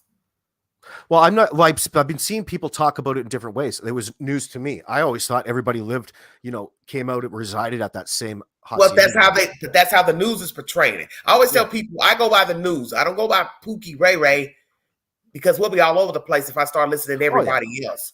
So my understanding is they're saying this person lives in a house. But when you hear the babysitter speak, she's making it seem like my initial meeting, they were out doing their own thing and left those kids with the bio mother in that house. So where the hell was Billie Joe and Paw at? Well, they're contractors and traveling welders. So I'm thinking that she goes around and apprentices under him or somehow assists him in his endeavors in different locales around. That would be my assumption. Okay, so now let's put it all together. You barged in that house. What did she say in that house? She said, that's my baby. Yeah. Fuck, you should have thought about that about 48 hours ago. You're like, before you left. That's if you're my so concerned baby about your children, why aren't you concerned about the number of pull-ups, what time you're going to be home, structure? That's why I'm telling you. Let me tell you what I put together, which is so obvious. She and Paw been running around the country doing whatever the fuck they want to do. She got custody to give her daughter another chance. She had no intention of raising the kids. That's obvious in her calling Diana calling her saying, well, ain't no pull-ups, ain't no milk. You even get that from her attitude in the interviews. Like she's not self-aware in that regard as to what legally that contract is binding you to. Your mom here, you're the decision maker. She's letting her have a decision. Cannot be. You can't just make a new judicial decision and okay the person you just relinquish or forced to relinquish their rights to these children and put them back in a new arrangement without there being any sort of resentment. Did the kids take something out on the child because, hey, yesterday you were my daughter, but now you're my brother, and guess what? I can fucking smack you around, and one less of you around here would be needed, because let's not forget, these kids are just kids. Like they still have that childhood, teenage angst that's towards their parents, whatever. And especially that it seems that they're overcompensating at this point because of the lack of early childhood. Yeah, man, it's a poisonous environment. But the thing that's crazy is I put all this together and listening to the lives, listening to this audio with her ranting and raving in that woman's house. She deliberately signed for those kids, knew that daughter wasn't supposed to be around them, told the daughter, hey, this is your redo, but I ain't going to do nothing. You're going to take care of them. That's why she was dropping the kids off at Leilani's. I'm with you, Queen. Leslie's supposed to pay for milk and formula, but wouldn't. And then here this girl's got to backtrack and call Billie Joe to say, hey, she ain't doing this, she ain't doing this, she ain't doing this. But in the end, she's already made an agreement with that daughter. I'm telling you. Look, kid, I'm going to teach you how to be a parent the right way. You're going to give me money. I'm going to direct you. And you're going to absorb it over a period of time. Guess what? That never fucking works. Never had any intention of paying for nothing for them babies. Yeah. She made sure that Leilani would spend all her work money on the baby fees, daycare fees, Pampers, formula, whatever.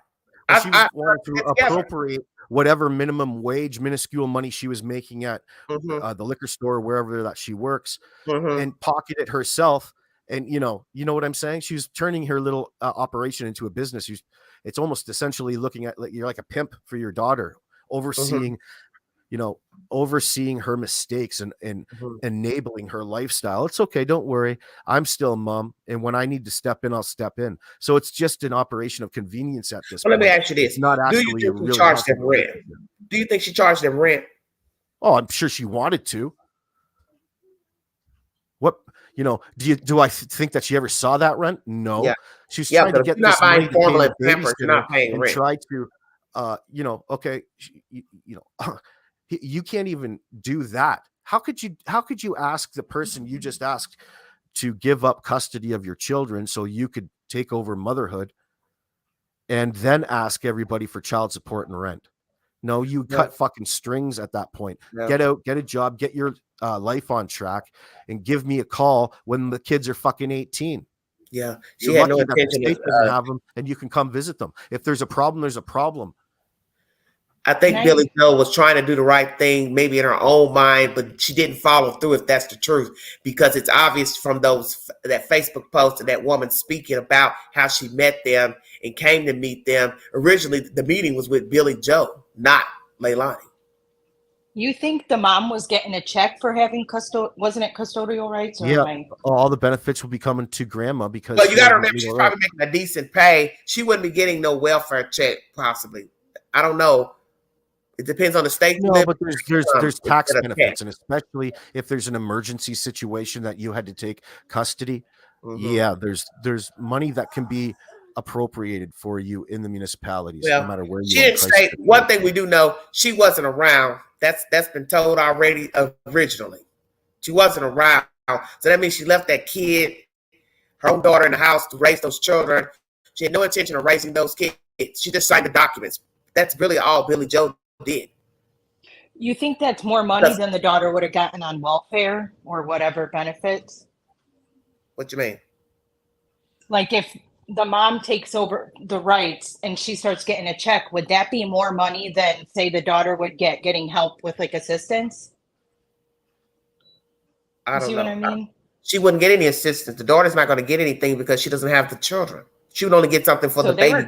She's still under the same roof. She doesn't have any expenses. It's hard to calculate what would have happened. The only thing that girl could qualify for is the baby she just had. You got to remember, she don't have custody of the two children. So she's not dinged by the state to get anything for those boys because her mother now has custody. So the only thing she could apply for is a welfare check and food stamps and medical for the little girl. That's all grandma was like getting a free check, really. So you have to work after so long after having a baby. They're going to make you go look for a job. Most states do this now. They make you look for a job or go to school or take a trade, and you have to go to classes or whatever. That's the new thing they've been doing for about 20-something years now. Most states. I can't speak for every state, but I'm saying with her welding position, she probably is not entitled to any cash money from the state because they judge your income. Oh, you know what I'm saying? She works, so she wouldn't be getting any cash money. You only get cash money if you're fostering a child. And that term that you said that she said, I'd never heard that term, which made me feel that she probably did likely speak to them, unless that's like a well-known term around there, the defects or whatever. Yeah, see, I threw it off. Daniel put it in there. The DFC, they probably just put it in one whole word. But when she was speaking of it and I was first listening, it went right over my head. But the thing is, when you first listen to her first talk, she doesn't say anything about it. She said, I didn't call because somebody in the chat is asking her questions and she's answering back. And she says, no, I didn't. I addressed all my questions and concerns to Billie Joe. But later in the live, DFAX comes up, so she switches it. Why? Hello? I don't know. I'm thinking the same thing. Why? AB's quiet. Do you think she called and is lying, AB? Or do you think she's lying about there's something wrong? Calling? Because I can play that back. She says, no, I did not call. I addressed all my questions and concerns with Billie Joe. And she didn't say at first. And then go on and say, oh, at some point I did call DFAX. She didn't say that. It's not how she worded it.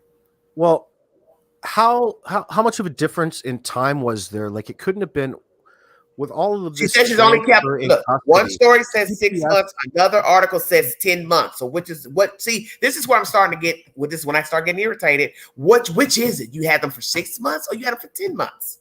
You did call DHS, you didn't call DHS. Which is it? So because people are waiting for what you're saying. File a report. I don't hold that. Calling up and giving them one report. You never exactly know where it's going to go, right? Like you can. No, and that's why I tell people: once you call, it's on them to decide what they want to do with the kids. You can't make DHS do anything. I get that. So my point is with all the things that were going on around that house in the first place, I think that Child Protective Services, whatever their initials are used down in Georgia, were a constant in that household. Yeah. So it wasn't like too far out. It wasn't like they've never met. It was gone, ignored. They've been on the radar for a long effing time. What makes you say that? But what? No. Well, because there's all kinds of little events. They've got the events. She's lost her kids to the state. Okay, so I get you. Yeah, way back in the day, and then she's out of prison. She got the kids moving back with kids. Leilani, somebody's probably called on Leilani a long time ago because they did. Mother's now providing a safe haven for Leilani and the boyfriend and everybody's buddy and everybody's kids, like fucking like rabbits around that house. Yeah. So that's right. See, I would think that would be old. But I don't know who's calling. I don't know how many times somebody's called. We don't know where she was living. We don't know how long she was living in a house with the mother. With regard to Quentin, because he's not that old. So we're going to say in the last little bits, everybody else, I'm happy to say that the neighbors did do their due diligence around there and did call CPS when they needed to. It wasn't just the babysitter. No matter how close you want to hold her feet to the fire, she did enough, because at the point when something goes wrong, it's like you go back and check. Elena has a good point. You're always going to have that feeling that you should have done more, or you should have done it this way. Well, here we are. I don't blame that on the babysitter. Yeah, Lana has a good point. Custody transfer to mom as well had to require some visit. Exactly. So how long did that go on if they were stopping by, checking the house to make sure everything was proper in the beginning, after paperwork is signed? See where I'm going? Because this woman is staying gone. There's a transition. There's a transition that the protective workers are going to want to oversee. So they'll come in and check up, and you give them updates as to how everything's going on. And, you talk happy. You give them positive. Guess what? You don't say too much. There's a way that you treat Child Protective Services, no matter what. But this is where this is a problem. We don't know the last time they actually visited a house. And if this woman was on the road, how are you going to have a visit and she's not there? Don't you think that's going to be peculiar? You can always cancel. You can always reschedule. Yeah. But how many times are you going to keep canceling? Oh, I'm not home. This is what I'm going to ask you, though, as a social worker. Well, if you're not home, who's got the kids? Bingo card. Shut up, Queen. Oh, you forgot about that, didn't you? I keep putting off the visits because I'm away working. The social worker's going to ask you, well, then who has the damn kids because they're not of age to go to school? Oh, Leilani and the babysitter. Leilani ain't supposed to be nowhere in the picture. Try again. Well, I know that, but who was? You think she said that she had them with her? That'd be crazy. Sure would, but still somebody's got to be able to take care of the kids while you're away. Right. See, that's why I'm telling you, there's something more to this facade. We ain't getting all of everything. Because the more that babysitter talk, she's just spinning out more BS pertaining to these people, because you have to use deduction when it comes to kids underage that can't go to school. Somebody has to watch them if they're not in a legal baby daycare or a babysitter. You're away out of town, so that means somebody is supposed to be keeping your kids. That still ain't going to work even for the DHS worker, because this is what I'm going to say to you. Wait a minute, you're the one that fought for custody. I think that she was making the judicial decision herself to allow her Leilani and or her boyfriend who worked at the same spot to pick up the slack from the babysitter, and everything would work out. I know, but what I'm saying is, if I'm going to this house, because we don't know the duration of when she got the kids versus the visits from social services, I'm saying when it's time for me to come to your house, ain't nobody there, and the one that is there ain't supposed to be there because she's the one that lost custody. You see where I'm going with that? How's that going to work if you keep putting off the social worker? That's all I'm saying. I ain't there. So I'm going to ask you, then where are you? Well, I don't know if dropped the ball, because who are you to say, like, who is you can't rightly say that. There's other people in there. There's all kinds of people in there. So what happens with this friend of the boyfriend's or brother of the boyfriend and the boyfriend? You know, if they're in somebody else's house in that regards, and that's where they live, you can only presume that, you know, things are all right, even though they are maybe not.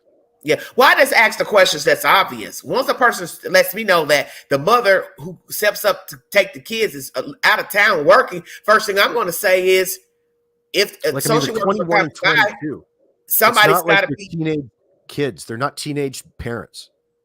They're just over the cusp.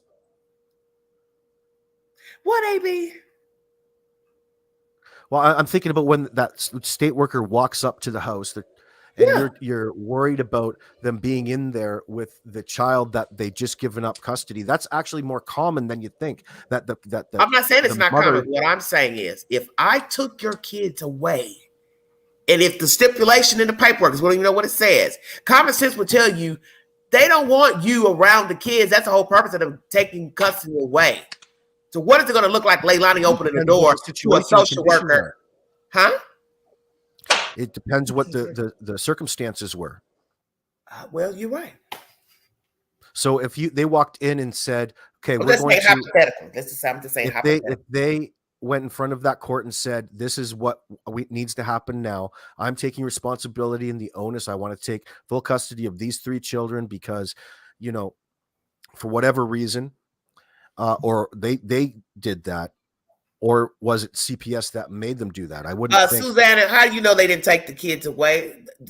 My thing is taken away, even where they passed them over to the mother, she stepped up, it's still being taken away out of your custody. It's the same terminology.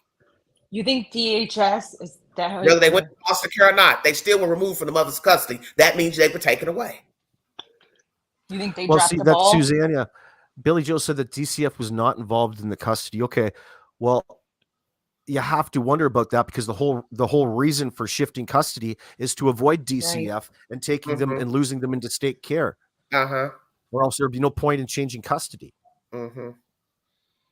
So at some level, they had to have been a presence in the life. Well, it didn't maybe have to be indirect. They didn't have to make the mention, but you know that's the next. He wants to say Billie Joe was not involved in the custody. Whatever. I don't really care. Because guess what I'm going to say? Billie Joe is not somebody who I would believe anything out of her mouth. How about that? After what she just did to her. That woman's not. So why would I believe anything out of Billie Joe? So you're coming in the chat trying to act like, what? You're Billie Joe's best friend, and I'm supposed to believe Billie Joe after she just stormed the gate in somebody's house, threatening somebody in her own damn house. And then she's the same person that left the child with left the children with the same person who she just got custody from the kids. So I'm supposed to believe something to come out of her mouth. Why would I do that? But who cares about evil exists text? Anything that woman says is fucking bullshit. Since day one, we wouldn't be having these questions if she was truthful and honest in anything that she did. Quentin wouldn't be fucking missing if she was a truthful individual. Just neurotic. What are the texts, AB, or shouldn't it be said? This is the very reason why he's right here. Just texting back and forth, like asking Billie Joe questions, and they're making content out of it. Yeah, you can't believe it. Yeah. Don't fucking believe anything that she says. Clown said. Anybody know what that red-nosed clown said about this family? I'll wait. She's just saying that what she's been seeing. That's all. I get it. I do too. Oh, I understand. I'll see it and I believe stuff too. I do. Yeah, people are saying all kinds of things about it. Same with where she's living, but there are things to it. So, I mean, I don't know. May present how she poses it to be, and that gives us insight. I can help her fix her pool if she wants, by the way. I can tell you what you need to do. As long as I can come down and have a swim in it, I'll give you a hand. Should pull up there in my truck with all my tools. I'll give you a hand, honey. For the exclusive interview rights. What would I ask Billie Joe? Billie Joe, do you put any of the blame onto yourself about what happened? Exactly. That's the question. You know, right there. She's like, how could I? I wasn't even here. It doesn't seem like it. Well, Billie Joe, you had full custody. That's a good one. Right. Where were you? Look, where were you on the night of the fifth? All of this. Being too hard on her, but that's what essentially it sums it up. What she's been portraying in the media. Like, I would be highly embarrassed about that. You can just look at the camera and say, "Look, folks, where are you? Where is my children?" She doesn't even make the plea to the camera. That's usually the first things that I don't believe nothing that nobody says. This is the one thing about Queen. Whenever you start seeing people pop off and acting erratic, and a person is missing and or deceased, that tells me that there's more going on, because that's not appropriate behavior when you're trying to find a human being. We're talking about an itty bitty spider who can't defend himself. So when I start seeing people pop off and they're running to Facebook Live and then they're running over here to this network, then they're running in people's houses, I start saying, okay, what's wrong with this picture here? There's something off here. Because I would want people to be trying to find my kid, my grandbaby. I wouldn't have time for all the social media bullshit and storming the gate and running to people's houses. Camera and blaming your fucking own kin for being a liar. That's what I'm saying. It's just erratic behavior. You're all over the place. You're just over here, you over here, you over here. So you're sending messages to the public. You can't talk bad about your kid and they go run in somebody else's house and act like, oh, you're trying to take over and, oh, it's not a memorial. And it's like, lady, calm down. I'm just trying to help. Man, oh man, I couldn't imagine, like, from an investigator, that had to get the old ears ringing. Of course it did. And then you bring an entourage. The little girl's got them on camera. So if I was the police, I'm going to ask you, okay, well, Billie Joe. Like they came down from the cell block. They were probably all fucking chum buddies. They're secret Santas in the cell block. I'd be like, Billie Joe, you didn't have no business running up in this lady's house. And what's with the gang outside? Why you got all these people with you? Oh, was she filming the vigil? Or was it just quiet in her home? Say what, honey? Was she filming the vigil? Or was it just like... It wasn't a vigil, honey. They didn't get to do nothing. She's confronting her. Oh, my God. She's confronting her about what she's hearing. And then the daughter... imagine the photo up? They've got that Dolly Vision and Molly are down there. Guys, if you're listening to this, get over there and start doing a prayer vigil going out on the front fucking road. I did not want to mention nobody YouTuber's name, but please tell me that. Oh, sorry, I won't mention it. No, I'm just saying he's down there. Yeah, so there's two YouTubers down there, and they're in front of the house. They should be holding a prayer vigil because apparently that's going to be a ticket to good content creation. Okay, so what are they filming exactly? I don't know. I just woke up and I saw that they were in Savannah in front of the house just doing an update. Probably out there. These, I think they were the same, not the one, but Betty, I believe. She covered back. Do you remember when Brian Laundrie and their parents, everybody was camped out in front of the house? Yeah. I think it's probably that was outrageous, was it not? Something similar. But we'll see. I've seen some circus in my time, political. People usually do this stuff at people's houses that are like political figures. But a random person, you think, okay, killed a girl, he's missing. They took that to a whole new level like I have never seen in my life. That's not going to fly with that lady if she already, goes after the babysitter. Well, they could be staring at the Howard Johnson for all I know. I don't know. But I'm thinking about all the potential situations that could occur from it. They usually go right out in front of the houses of the people. Oh fuck!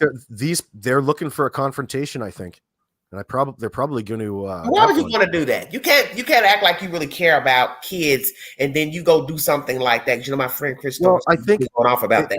It falls under that psychopathy thing when people are thinking about what they're prioritizing in their life. And when you're on YouTube, some people prioritize great content, and it's just what they do. They digitize these situations, and it's just for them what the right move is. I wouldn't personally do it. I like to respect. Yeah, you have to be careful going to somebody's house filming stuff, because I remember when I went to the house where they tortured the girl a few years ago. I went to the house last year or whatever, and one of the fans said, "I hear you panting. You're out of breath." I said, "Hell yeah!" That lady just walked by me with that big old dog. I couldn't even focus on what I was doing because I was looking at the dog. I couldn't even focus on the house. You understand what I'm saying? Because I told you I'm scared of dogs. So I lost all focus. Look, and I'm not saying that what they do. I don't disagree necessarily with what certain channels do. Like, for instance, remember back when, Steve Lakios went and confronted Trezell, in the first days of Orrin and Orson West missing. Yeah. I'm thankful for that fucking clip when he was following him down the road, letting him go. At first, I was completely offended that Steve would do anything to somebody, until that was the day I got turned on to the Orrin and Orson West situation. At that point in time, I couldn't fucking believe it. But I understand why he did that. Was a circus, and that showing up was a circus within a circus. Think about all that stuff they were doing. Certain YouTubers that were swearing they saw him at the mall and this and that, and all this time they were dead the whole time. Right. Yeah, and look back and you see how people treat they were dead the whole time, and that pisses me off, because it's nothing wrong with putting up billboards and things like that, because the children were missing, but you knew that they were more than missing. You knew that they were dead. That's a difference. Well, even in the Orrin and Orson West situation, it wasn't just the particular YouTubers. There was footage of groups of people that, I guess it's a hustle in Southern California to do that by freeways, advertise like a link or a hashtag and garner donations on the back of, in this case, Orrin and Orson West, from people driving by. And they got a ton of fucking money. Information. So they did say they called agents from all over the United States. So they called in your husband. Wow. What are the odds of that? Get the F out of here.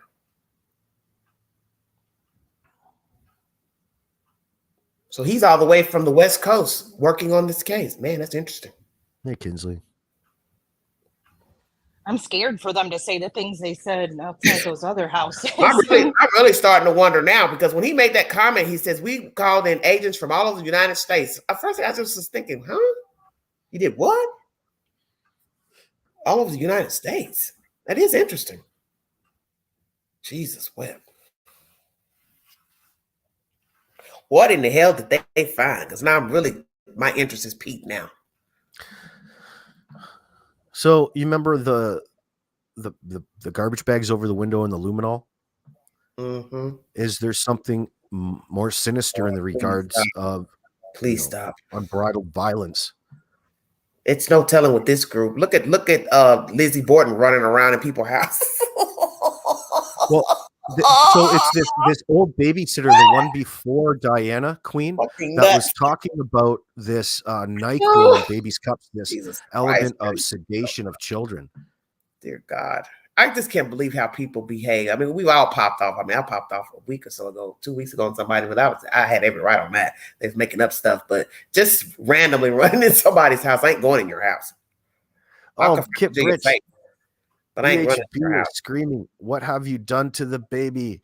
Where have you put him after you killed him?" Oh shit! I didn't read. Man. How could you not watch that? That's some serious cringe. That's some serious cringe, all right. But shit. Oh, I can't. Maybe that Andrew guy, and that guy, he's probably stalking other people's YouTube channels too on this case, because he's a nut. Oh shit! Yeah, Andrew, MMA 125. Oh, by the way, Andrew, shouldn't that read former MMA 125 or amateur MMA 125? Oh my God, I can't be more accurate. Yeah, I got a bunch of clips. I've been watching Twitter. That's a good place. Where is Mayweather when you need him? Damn. retirement. I need Mayweather on these cases. I need Mayweather to handle that mess going up there in Athens, Georgia, and I definitely need him down here in Savannah. Because these people are ratchet. They put a new spin on ratchet. And I tell you, all these cases are similar. These people come out, they start showing out, screaming, hollering. You got this girl hollering and screaming at the scene where her mom's found. Then you go over here to Savannah. She's running up in people's houses. Don't you find this just ironic? Everybody's gangsta. It's like fucking. So she's got an entourage. So we should have said, organized an entourage. How you hanging, Billy Joe? You a cripple? You a blood? Which one is you? Oh, she'll be racist. You have to. She's probably got swastika tattoos on her somewhere. Shit is crazy. Oh, that'll be next. Let's go there. Is the neighborhood all black, all white? I am kind of curious because I was trying to get a glimpse of the neighborhood. I'd like to know the demographic in the neighborhood. Just curious. I think it's fairly Caucasian. Well, it doesn't matter if the name is spelled wrong. I can change it. It's not life-threatening, is it, Bunny? Whose name did you misspell? The babysitters. Oh, but yet you're in the chat listening. It's intentionally misspelled. That way it doesn't get tagged. You need to keep the monetization. Oh my God. Don't do that, Flora. Come on now. Y'all play nice. Oh, now I'm going to have to go see this BHB. I'm sorry I brought it up. I'm going to have to watch it later, but now I'm excited to watch. I can't condone what it is that she's doing, but somehow it just seems fitting for the circumstance. If you've got Billie Joe going nuts down there, BHB is going to be pretty funny. Please tell me no. How did that end up in my chat? I didn't even pay attention to it because I didn't even know what they were talking about. Try not to even pay attention. She need not go down there. Please do not. Just leave it alone. Just leave them folks alone. Because I've learned when you see the people acting erratic, leave them alone. Because I'm telling you, eventually somebody's going to get hurt. All this running up to these houses and trying to film stuff, for your videos and stuff. You have to be very careful where you tread. Because you don't know people. Oh, shit. I'm watching it. There it is. So, and people have even got, Savage, there's other channels out there that are not so much fans of the channel that I mentioned earlier who have response videos up already to it.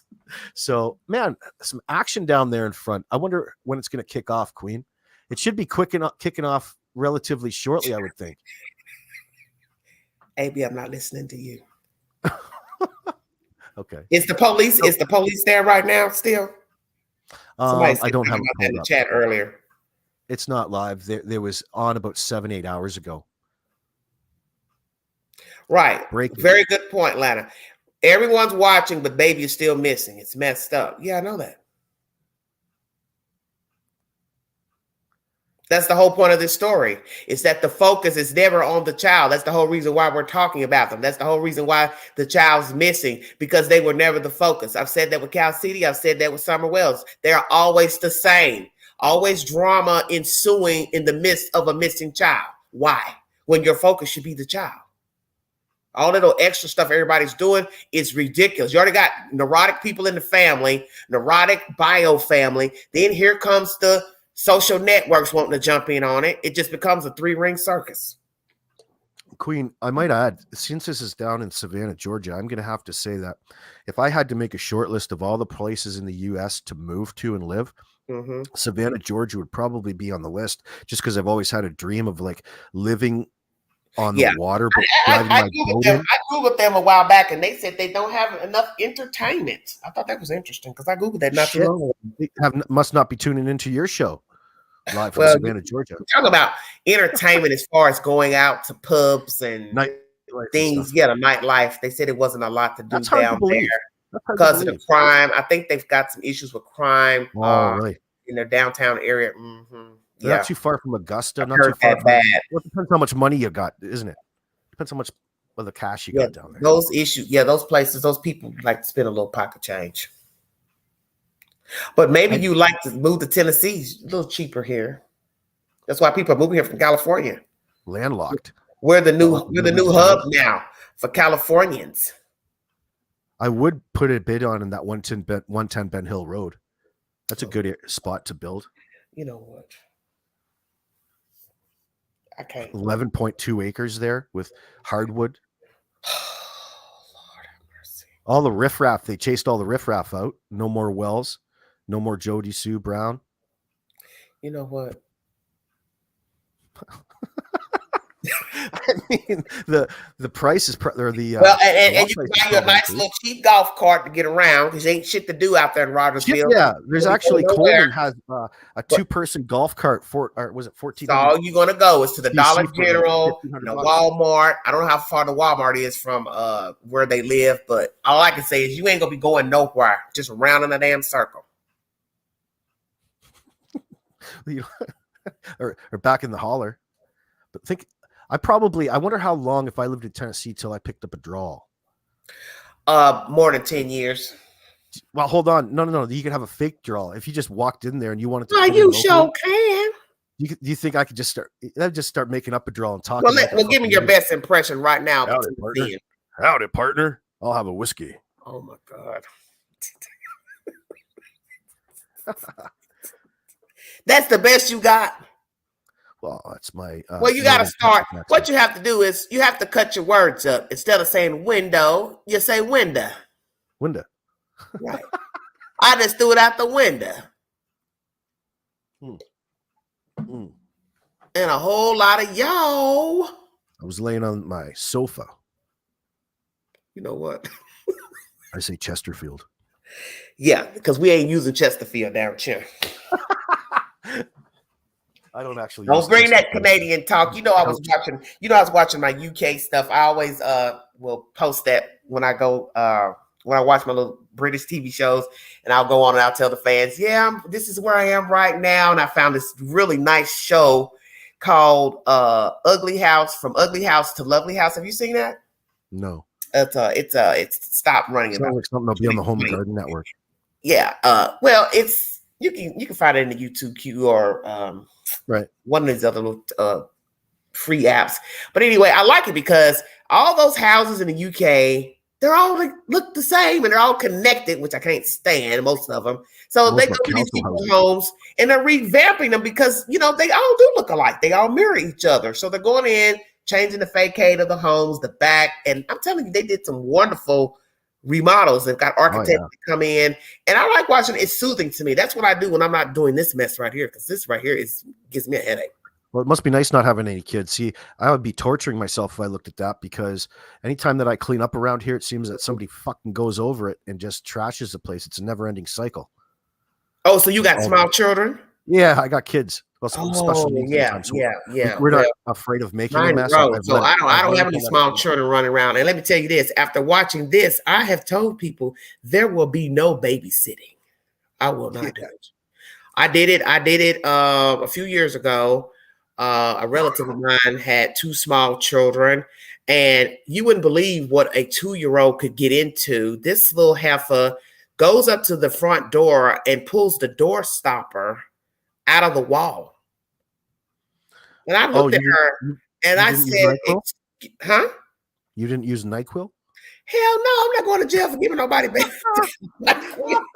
Oh, I didn't need to. But it was like she was just down there by that door, and I was telling her, leave that alone. Stop, don't do that. Next thing I know, she had pulled the whole stopper out of the wall, and there I am trying to put it back and couldn't. And I thought, now how am I going to explain this to the maintenance man? How the fuck the stopper got stoppers are popular. I used to play with it when I was a kid. It's a little, but he's going to look at me as an adult and say, "What are you doing down there? Please stop." All of a sudden, how did you break that? What was I supposed to say? Oh, this little 1.5-year-old was down there and yanked it out of the wall, and then the brother, he wanted to play basketball, and jump up and down, jump up and down. And, it's like after 9:30, and I'm like, you all can't make this kind of noise. I have neighbors. You all are going to have to be still. And I'm just not used to going back through that again, having to tell small children to stop. Well, you have to incorporate some rules. You just have to tell kids. It's like, okay, time to put it down. It's 9 o'clock. But this is what the point I'm trying to make is. I noticed they had bad habits because of the mother. You didn't make your children go to bed at a decent hour. There's no reason for you to drop your kids off at my house after 9 o'clock, 9:30. And then I'm still talking to your kids at 11 o'clock, 11:30. They still won't go to sleep. No, that's because you won't make your babies go to bed. Huh? You'd have to talk to the kids about that. Yeah, but what I'm saying is, you're too they're used to being up. So they're not going to listen to me say, hey, now night, time to go to bed. They're used to being up. Well, yeah, I know. That's a problem. If you're trying and she works. So this didn't make any sense. If you're working, why are your kids up at 11 o'clock at night wide awake? And you've got to get up in the morning and at least take the older one to daycare. See, something was off with that. I said, how is she going to bed? And these kids are Queen. Huh? I value a good sleep cycle, believe me. That's what I'm saying. When I deal with special needs or autism, you throw that right out the window because they don't understand the circadian rhythm or the importance of a good night's sleep if they're not tired. So that's why a schedule, like even with exercise every day, is so important because you fall back and tire yourself. When they're this little, we're talking about he was, I think, 3 or 4, and she was near 2. There's no way I should be telling these kids at that age they need to go to bed till 11 o'clock. They're still up. No, they should have been asleep. Let me tell you, they should have been asleep when she talked to me. Did you try singing them a lullaby? No, I was watching basketball. One of the NBA games was on, and the little boy liked it. So I said, well, here, climb up my bed. We'll watch the game together. So I'm trying to rock her to sleep. You got a 3 and 4-year-old watching the game together, trying to go to sleep. That game's exciting. Hey, let me tell you. He came in bouncing the ball even before he even saw the NBA game on. He was just riled. He was very hyper. He was a very hyper child. Place, right? He's in a new place. He's curious. Kids are like that. You got to be patient. Well, what I'm saying is, I'm saying what I just said. They didn't go to bed at a decent hour. That's what I'm saying. Because they were riled up when they walked in the door. That was like after 9. Don't you think at 9 o'clock these babies should be in the bed? Well, if I had my way, every kid would be fast asleep at 7:30 p.m. Well, see, that's what I'm saying. They were wide awake as if they'd been up all I don't day. think that's never going to fucking happen. Yeah, because I'm looking at them and nobody's wiping their eyes. Nobody seems to be tired. And I thought, this is strange. Why are these kids so wired up? I'm so thirsty. Can you get me some water? Honey, eventually that little one, she dozed off briefly. Then she popped back up like Jack in the Box. And I was just like, man, these kids, I almost wanted to say these kids. I never realized until I became a single parent how much I love to parent kids. I would have never thought. I wasn't always an awesome parent. When I was about 15 years ago, compared to what I am now, I'd be completely opposite to well, you have to do you're right. You do have to have a lot of patience. But as you get older and you're not dealing with young kids, your patience kind of dwindles. Sometimes it's just what you tolerated as a young parent. You just don't have the patience for it. I totally respect people who have no patience with kids, don't want kids, don't want to be around kids. I understand that completely as well. When you look at the stuff that they do, just imagine right now a young person, has got themselves together and they go around people who children don't mind. Let's just use that for an example. And they're all over the place, and all you hear in the whole conversation, because I know somebody like this recently, you can't get 2 words in the conversation. It's this. Stop. Put that down. MF this. Leave that alone. You're like, oh my God, I'm about to go smoke me a crack rock. Please stop. Please stop. But I blame the parents because the kids only do what you've allowed them to do. Well, sometimes when I see something like that, Queen, I automatically think about special needs. When a child is out of sorts and doesn't have the discipline that you would expect, the first thing my mind goes to is I wonder if he's autistic or he has well, they could be. But my thing is, I'm not getting ready to judge the kid. I'm looking at the parent like, damn, you got to believe me, I know. With your kids. I get the cops called on me. What? All that shit. Yes. Oh, wow. Because of that same attitude. So I'll be at the grocery store and my daughter will be she's got autism, things like that. And they look at me like, that's the parents' fault. Oh, I thought you were saying like the neighbors were calling. Oh no, my neighbors already know my daughter and all that Oh, stuff. But okay. sometimes when it's in the grocery store, I'm just trying to say, what would your child be doing for somebody to call, or what would you be doing for them? I'll just be. I have actually no idea because it always comes on. But for example, if my daughter is going down an aisle and somebody's there and she's screaming, just acting differently. Yeah. You know, she makes all these noise. She's nonverbal and things like that. It's something different. They don't know what to think. Okay. So they automatically think there's something wrong with the child. The child's on drugs, or the Okay. parents on drugs, or there's just something not But right. see, So I've worked authorities. with disabled men in a group home setting, so I already know symptoms of something that wouldn't be considered just a child having a tantrum. But in most people, if you've got any common sense, you should know the difference by the time you become an adult. You understand what I'm saying? Even if you've never dealt with special needs individuals. I wouldn't be calling the police because somebody's crying. Yeah. People, think about the level of Karens that are out and about now with all phones and cell phones and availability and drop lines. Like, for example, all kinds of calls that come in over, that sign that the child's supposed to use with their hand if they're in trouble. I think I've got a call about that one time in public. I love it. That was the best. I could say that's one of the best jobs I had like 20-something years ago when I worked at the group home for the men. I'm telling you, I'll see how I get crunk on here, but it's like I'm totally different behind closed doors when I go to that job. So good. 15 years ago when my daughter was quite young, it was terrifying to me that shit like that would happen. I had to grow a thick skin and just learn not to really worry about it. You would. But now, and because it was a lot different of an environment, even the police services and how the authorities would treat it. Now in 2022, the cops come up to my door and tap on the door and they say, "Hello, Mr. So-and-so." They say, "We understand. Were you just here? And you have a daughter who is autistic. She's nonverbal. Could you come out here and read over this call that we got?" They're very nice to deal with, and they understand the special needs thing, and they recognize it through calls and reports. Not just me, but that's a generality among. Well, I love those men that I worked with. I had one, he's one of the younger guys that lived at the house. And every day when I pull up to work, he would be in the driveway waiting on me.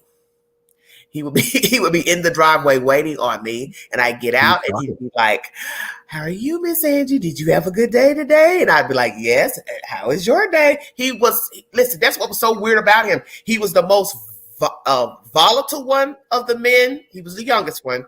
He had a very violent disposition, but he could turn it off. You understand? Once you would talk, soothe him, but he could be so sweet like that. Every day, see me, greet me at the car, but then all it took was something he didn't like. He would just fly off the handle, but naturally you have to know how to talk to him to get him to calm down. I never even had a problem in that. Never. Because I would talk to him and tell him, "Now, this is not a way that we behave." Now I don't act like that on this channel because I'm in my own home. I can say what I want, but in a professional setting, I can't yell at a, disabled individual and say, "All right, snap out of it, get it together." Of course not. But I love those guys. I love them because it was a great job. It's a challenging job, but I loved it. I didn't have any problems. And a lot of people can't work with disabled individuals. A lot of people can't do it. So I've done group home work with children, boys. I've done girls. I've done boys. I've done drug addict men. I've done it all. Drug addict men? You could say you're working with Doug Hutton. I was working with him. No thanks. Dealing with him. Hey, that was not nice. I just pulled a name. I didn't really mean that. Is he on drugs? No, I'm to stop it. He has been before. Oh shit! I think a lot of people. I think a lot of people upstairs. I call this upstairs. I think a lot of folks upstairs be doing some stuff. Because some of the stuff they be doing, I just be like, "What in God's name is going on?" Well, it's not drugs when they're prescribed by a doctor. No, that's exactly what drugs are. Well, they ain't no better. They ain't no better. prescribed. You start getting on painkillers, and that's your only conversation. I need my pills. I need my pills. And it's like, baby, you know what you need to do is go outside your door and take a walk. I can't move without my medication. Yeah, I know somebody like that. Every time I call her, it's always that conversation. I need my pills. I need my pills. It's just right to me that I'm on fentanyl. It's just a stronger medication. I'm starting to take my own health into my own hands. Yeah. But my thing is this. When you have certain autoimmune disease issues and your doctor prescribing you painkillers, everybody knows, because I have it, arthritis, all that, carpal tunnel, you have got to move around. You cannot sit still all day long. Right. Yep. You got to get up. A little bit of exercise goes a long, long way. Yes, they'll tell you that. You cannot just sit motionless. And this one person who's keeping her grandkids fucking nut. You hear me? I told her, so these kids are going to have mental problems. You know it's unhealthy to drop your kids out at a babysitter, and all the kids do is sit in bed all day with the grandmother while she's cussing and fussing on the phone for hours. How are the children learning anything? I told myself that they don't even get out. Why don't you take them to the park? Take them to the zoo. They don't have Barney on her. Dora the Explorer. You just put Dora on her. Treehouse. Yeah, but I'm just saying all day, you know, you can't just let a cell phone be a babysitter for a kid while you sit in the bed, lay in the bed, or sleeping all day. Cell phone as a babysitter. When I was a kid, have to do a show about that. Television.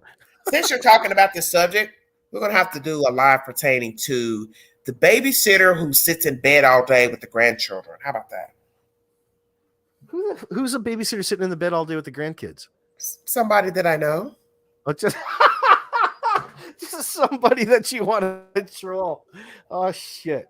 Well, maybe and every time they call you or you call them, you couldn't get anything in a conversation because this is what you would hear. Excuse my language. This is what you say.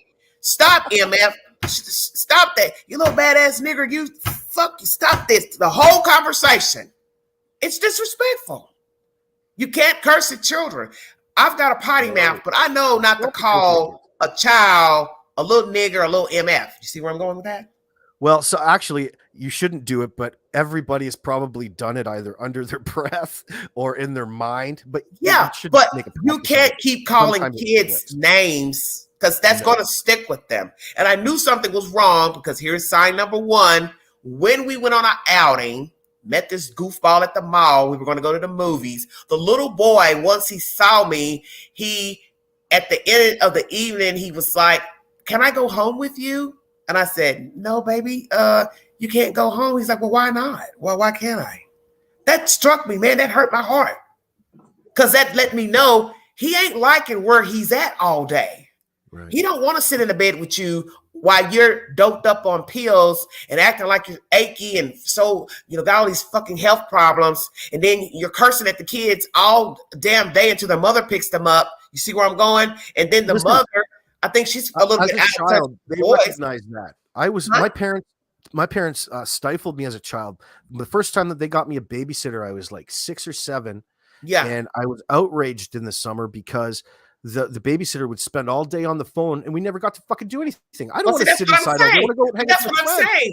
And I felt bad because I'm sitting here talking with you, during the day or whenever at night, whenever we get a chance to speak, and you've got these kids with you and they're not learning anything because all they're doing is hearing our conversation, which naturally it's grown folks' conversation. We're both potty mouthing back and forth. They don't need to be around. So why don't you go out of the room, leave them in the room? It's when you walk in the room, the conversation stops, right? It's like, oh, what? Yeah. And that's why I would say, well, dang, the kids are listening, but then you forget when you're talking.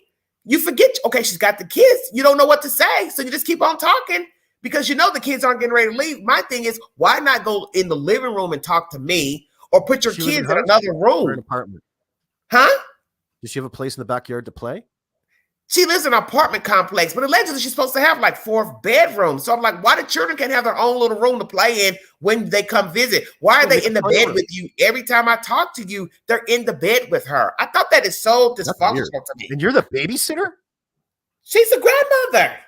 Oh, grandmother. Okay. Yeah, she's a grandmother, but she keeps the kids. But the kids they're not going to be functioning because I noticed the little one, he's like barely 1. It's like 1, a little over 1. You could tell he doesn't have any type of interaction skills. You try to touch him, hold him, yeah, you know, and you're like, okay, what's wrong with this baby? Because he's not interacting with other people. He doesn't know how to interact with other people. And I get that when they're small. You know, they're used to being with the mother, grandmother. Huh? He just has something to learn a little bit. Right. But what I'm saying is, how is he going to learn social skills lying in bed all day? That's all I'm saying. Well, because he's doing the bidding of grandmother. He's got all this kid. Grandma's got him there so he can go get grandma some water. That's a good boy. That's the extent of it. But she's got a wicked tongue, and when she gets ready to go off, when they're doing something she don't like, next thing you know, it's name calling, it's this. And I'll be telling myself, man, I told her one day, I said, all it takes is one call. And she had said something about, yeah, I can't do any lives or anything because that's all I need. Somebody probably would call DHS on me. Yeah, it's funny right now, but somebody probably will call DHS on you. Oh, yeah, verbal abuse. Because everybody loves pulling that cell phone out. And you're sitting there calling a little baby a little nigger and a little this. Oh, man. You little motherfucker, you. Didn't I tell you I'll strangle your fucking ass? You don't stop. Listen, I grab my as kids, you know, some kids don't laugh at that, but I remember hearing stuff like but that. I'll grab I grab my own neck when she's talking to them like that. I'm like, damn, you're talking to a baby like that? You little motherfucker, I'll strangle you. You hear what I said? I'm like, oh my God, man, you need more than those painkillers. You need some real medication. How did we get on this subject? Yeah, I don't know.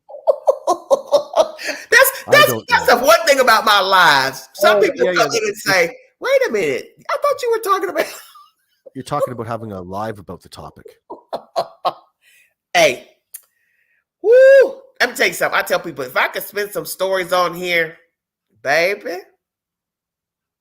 I've had people tell me that it's like, you meet the most interesting people. And the stuff that I tell you is the truth. Ain't made up. Ain't made up. That's what makes YouTube such an interesting place. It is. It's true.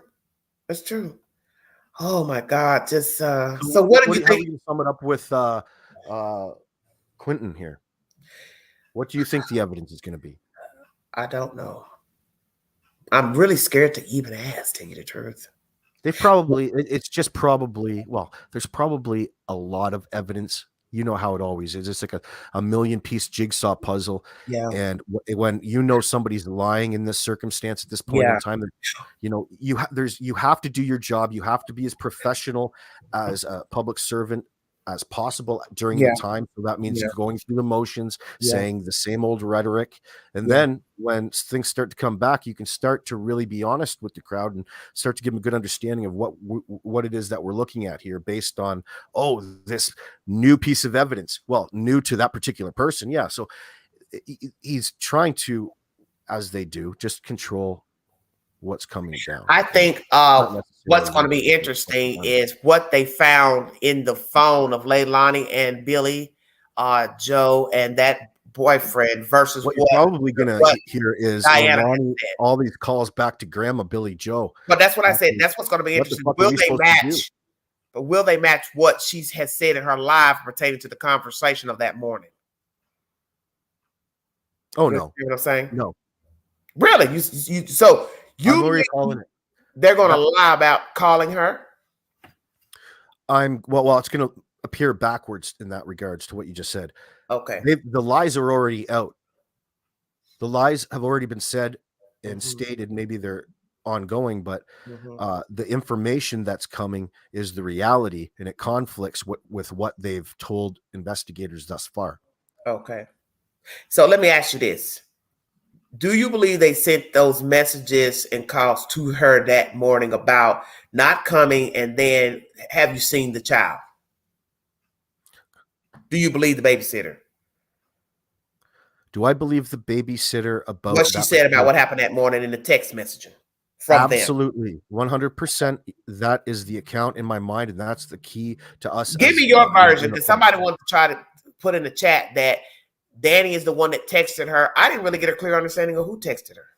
Okay, so there's a split here. So up to the 5:30, she received a text. Okay, she received a text from Leilani or whoever was right. See, somebody else said, "Oh, it's Danny." This girl's gonna write verbatim like she's schooling me. I don't know who did what. Could be from that camp. Because I try not arguing about who sent a text, because that's when you start getting second one. The second one came through, and there's been conflicting reports whether it was Billie Joe asking the babysitter, "Have you seen?" Right. And that's what's got her to walk over to the house.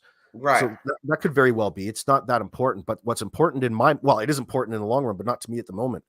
What's important is the legitimacy of that 5:30 a.m. text saying that we don't need you today. We don't need you. Yeah, because that's going to set the tone of what was going on at the house. Yeah, it's a good window as to the timeline of events that were occurring. Mm-hmm. What was in Quinton, or what was going on that you didn't need the babysitter services that day? Where was Billie Joe during the hours before? What did they do from the moment they left your house when they picked up Quinton? That's number one. I want to know the communications from about 11 p.m. right to 5:30 a.m. Yeah. So what do you know the time that she exactly got the boy picked up from her house? Leilani picked him up at what time Tuesday? Leilani picked who up Tuesday? Picked up Quinton. I don't know. So that's what I asked the chat. What happened on that walk back to the house up until the a.m. when the first text went into the babysitter? That's a long window. Yeah, that's a good point, Queen. It's what was going on at with the house, that family and the babysitter leading that's a long up to time. that point. What was everything must have been happening through text. Like, it doesn't seem that they were very communicative, just because. But nobody likes. Listen, these are young people. Nobody likes talking on the phone anymore. Everybody acts like they never heard of a fucking landline. Landlines were around since 100 years, or over 100 years, and everybody acts like all of a sudden you get a cell phone. Oh my God, I don't know landline. It kills me. Did you get my text? Oh, I will go off on you. You can start talking that email stuff and text stuff. Did you get the text? No, did you get my text? I hate hearing that. Did you get the text? It's like, why can't you call? All the communications come from one device. So whatever communication they use. All that texting, though. That's all people do anyway. Text. I never said that. Texting world. Nobody picks up the phone and call. House on fire. Just call to let you know your house on fire. Text. If you called to tell me my house was on fire, I'd probably ignore the call. Well, I'm just saying. Say what? Yeah, that's why a text would be important. You'd see the text. Oh, you're just like, fuck. I'm not expecting a call right now. Now you're one of them too. Then you're a damn texter too. No, I only give my number out to people I want to call me. My number is not freely available. So I mean, if I'm not expecting a call, but I'm saying I've seen people who do this. They're not busy, but won't pick up that phone if you call. But if you say something crazy like, well, F you, you made me mad, boom, boom, boom, here comes the text. Oh, fuck, they'll be calling you right back. Yeah, that's funny. That's how to get I deal with somebody like that. They'll see you calling, won't answer, but as soon as you get mad and say something, then they respond in a text. So it's like, okay, so you didn't want to answer. That's funny. No, it's not that bad. I'm not ignoring people. But I'm saying there are people who are like that. They'll see you calling, they won't answer. They're not busy. But if you say something like, well, that's okay, or you get a little rude, then boom, here comes a response in a text. Like taken out of their zone, their mental zone that they're in. Yeah, but this is this new mechanical zone that everybody's in with the cell phone. Everybody is just acting like they don't know how to converse on a phone. And it's like, we came in the world on a phone. Stop acting like you never heard of a phone. Oh, I don't talk. Remember when your entertainment was like the party lines, picking up your phone and listening to other people's conversations? Those were the days. Yeah, I remember having that happen back in 2001. The lines got crossed. That was the weirdest thing. Fuck, those are funny. Very weird. Hearing somebody else's conversation that's living possibly in my apartment complex, man, that was creepy. That's cool. What were they talking about? Bodies, hiding bodies? No, but I'm just saying, you're talking to somebody and all of a sudden another person starts talking. And how do you know it wasn't just an act? They're just putting you on. No, you could tell. They split personalities. They crossed over. You know what? Oh my God. I can't with you. You are on a roll tonight. What is going on? Oh shit. Oh, what are you? Listen, I should be asking you, what are you drinking over there? Are you drinking over there? Nothing. I don't drink alcohol. You don't? No, fuck no. Okay. Nope. I had a Monster Energy, some ginseng. Oh, one of those. Okay. Yeah, so I'm all bubbly. I'm all happy. Lord have mercy. I don't know. So this Quentin, are they going to find the body or not? Yeah, because somebody was stupid enough to have their phone with them when they dumped the body, and probably had their GPS turned on. People don't think when they do stuff, you know that. Yeah. Well, no matter how close, even if you realize you're moving around with your phone, then all of a sudden it just stops and it's there for a certain amount of time. That's what's so creepy when they start digging up that stuff in those cell phones and they start reading that stuff back in the courtroom. I mean, it's just like it's almost like you're there. And you know what I'm saying? It's creepy. A real picture. Yeah, a real picture. Exactly, a real picture. Real picture of what was occurring at that particular time. And who knew that we would be in a world where so much information has been allotted in court just from a fucking cell phone device? That's deep. Yep. Well, thank God I'm not doing anything wrong. The tower pinged at this place right here. And then somebody's got to now try to argue why your phone is pinging near a crime scene. And that must be it. These defense attorneys, they will come up with the wildest stories. Well, shit. Defense attorneys, you would think that it's fairly easy, you know? Yeah. Well, it's a matter of, can you find somebody gullible? They found 12 gullible people in Florida with Casey Anthony. To this day, I couldn't see any of those people without wanting to spit fire. Man, I know. Baez did his job. He went below the belt as an attorney. He went below the belt. And sickly, he found 12 gullible people to buy that bullshit he spit in that courtroom.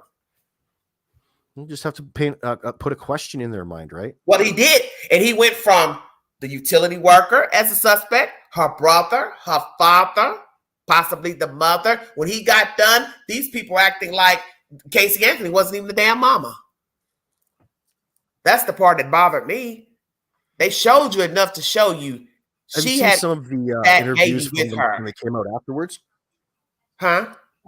Have you seen some of the interviews from the jurors after they left and no, I don't want to hear nothing about them motherfuckers. I don't want to hear what they got to say. I'd like to see if their minds changed after all the stuff that they watched that they couldn't watch in court. They probably heard the ugly stuff that's come out of most of our mouths and thought, I ain't never gonna tell nobody I was on that damn jury. Why would I do that? I wouldn't tell nobody I was on the jury. I would never tell anybody I was on that Casey Anthony trial. For what? There's something wrong with those people down there. Huh? So you'd want to put that in your past fairly quickly, I think. And then look at this. All this stuff, revamping, talking about the case. Well, when it comes to a jury, all it really takes is one person, doesn't it? But that's all it takes to hang. Yes, to hang a jury. Yes, one. Yeah. So, but she's walking around. She's walking around. That's the scary part. Walking around, got in some altercation in a bar with some woman. They both have been banging the same guy. I was just sitting here listening to this shit on the news, and I was like, are y'all serious? This is what you're putting on the news? About this bat. She killed a whole baby, and this is what we're talking about now, years later. Some girl and her had an altercation in a bar about a guy. Who is the guy that wants to have sex with her? Huh? She's got her own true crime channel. She owns her own private investigation service. She's probably working close in hand with O.J. Simpson. Oh, my stomach is starting to hurt. The thing that's crazy is this old guy. What are you doing tangled up with her in the first place? What? Oh, that's right. She didn't have nowhere to live. Maybe it was love. They fell in love. Hey, sweet tea. You know what? AB, please. Who are you to question love? Yeah, you damn right. You damn right. Who am I? Who am I to question an old man wanting to be with a baby killer? Who am I? You are so right. So I'm going to ask it again. Why do you want to be with a baby killer, sir? Well, why did you help this baby killer all these years and let her stay in your house, sir? Why did you help her open up this investigation company that she can't be a part of legally? Okay, I'm done. She's something. Well, she's infamous. She's literally infamous. Literally. I don't know how many people out there in the world are as infamous as Casey Anthony. I know. I can't think and of she any. should be. And you know what's creepy is, like I said, she's walking around. You're wondering what she's saying to herself. Yeah, I got away with that. They really believe that bullshit. Well, she's just blessing the legal system. She's God bless America, right? Yeah. The parents were never the same after that. When you watched them in that interview they did, oh my God, they could have tore each other's heads off. It's like, man, imagine your daughter has caused you two to talk this way to each other. Oh God. You could feel the venom between them. They've stayed together, but they're not happy. Because the daddy doesn't feel anything for her. And I wouldn't. You've accused me of sexually molesting you? What the fuck? Baez did a number on that family. You hear me? He did. Like they say, I will do whatever I have to do to get my client off. Oh, by God, he did that. He did. He's defending your best interest. Say, oh, the lawyer didn't do anything. Oh, Baez went above and beyond his job to get that crow off. Because he tore up a whole family with those allegations of sexual molestation and stuff. He broke those people down. Those people will never be the same after that. How could you ever be the same after somebody talks about you like that in court? They find out you've been having an affair with some woman. She comes in and testifies. I mean, literally, they broke that family down. They broke them down. Just so, well, that's what happens. Yeah, I know. But nobody cares about the baby because we know somebody put her in that bag out there. She didn't crawl in a bag and hop her way over there in that field. And they had a renowned scientist come up here from where I am to testify about the smell test. And these people are going to act like he don't know what he's talking about. So it's kind of like this. You walk in a house and smell bleach, right? I don't have to know. I don't have to see the bottle of bleach, but I know you've used it because I can smell it. Same thing with cigarette smoke. You walk in the room, you smell smoke. Well, I don't have to see you smoking a cigarette. In the back would have been a, if I had a doctor tell me that he smelt death in the back of that car. Exactly. The mother smelled it. Father then smelled it. Anybody that went to the scene that works forensics smelled it. You bring a scientist all the way from the Oak Ridge National Lab to do it. He's made the smell test. Everything has to start. Everything has to have a beginning. You stupid people still going to act like, nah, that scientist don't know what he's talking about. Okay. Wow. That's baffled me. The mother says it on the 911 call. Smells like a dead body's been back there. Remember that? Queen, I do remember all of that. I've got to take off. My daughter's driving me nuts in the back. That's I got to make some dinner for her. Thank you. I'll end it here. Thank you for joining us. Oh, God bless you all. Queen, I'll be back up. Thanks everybody in chat. Thank you, Sir Charles. Tell me when you see Camilla over there sometime soon. Thank you all so much for joining me. This was a two-part live pertaining to two children, brother and sister, that were mauled to death near Memphis, Tennessee by two pit bulls. They were family dogs. 2-year-old, I believe it was 2-year-old female girl, Lily, and 5-month-old boy child by the name of Hollis. The mother was seriously injured and is in stable condition now in a hospital. But the two babies did not survive the pit bull attack. That was my first topic for this live. The second topic is the infamous topic pertaining to missing Quentin Simmons out of Savannah, Georgia. A video has been released to the news pertaining to that altercation in Miss Diana's home, the babysitter. Billie Joe confronted her, and Diana's daughter filmed the verbal altercation. Thank you all so much for tuning in.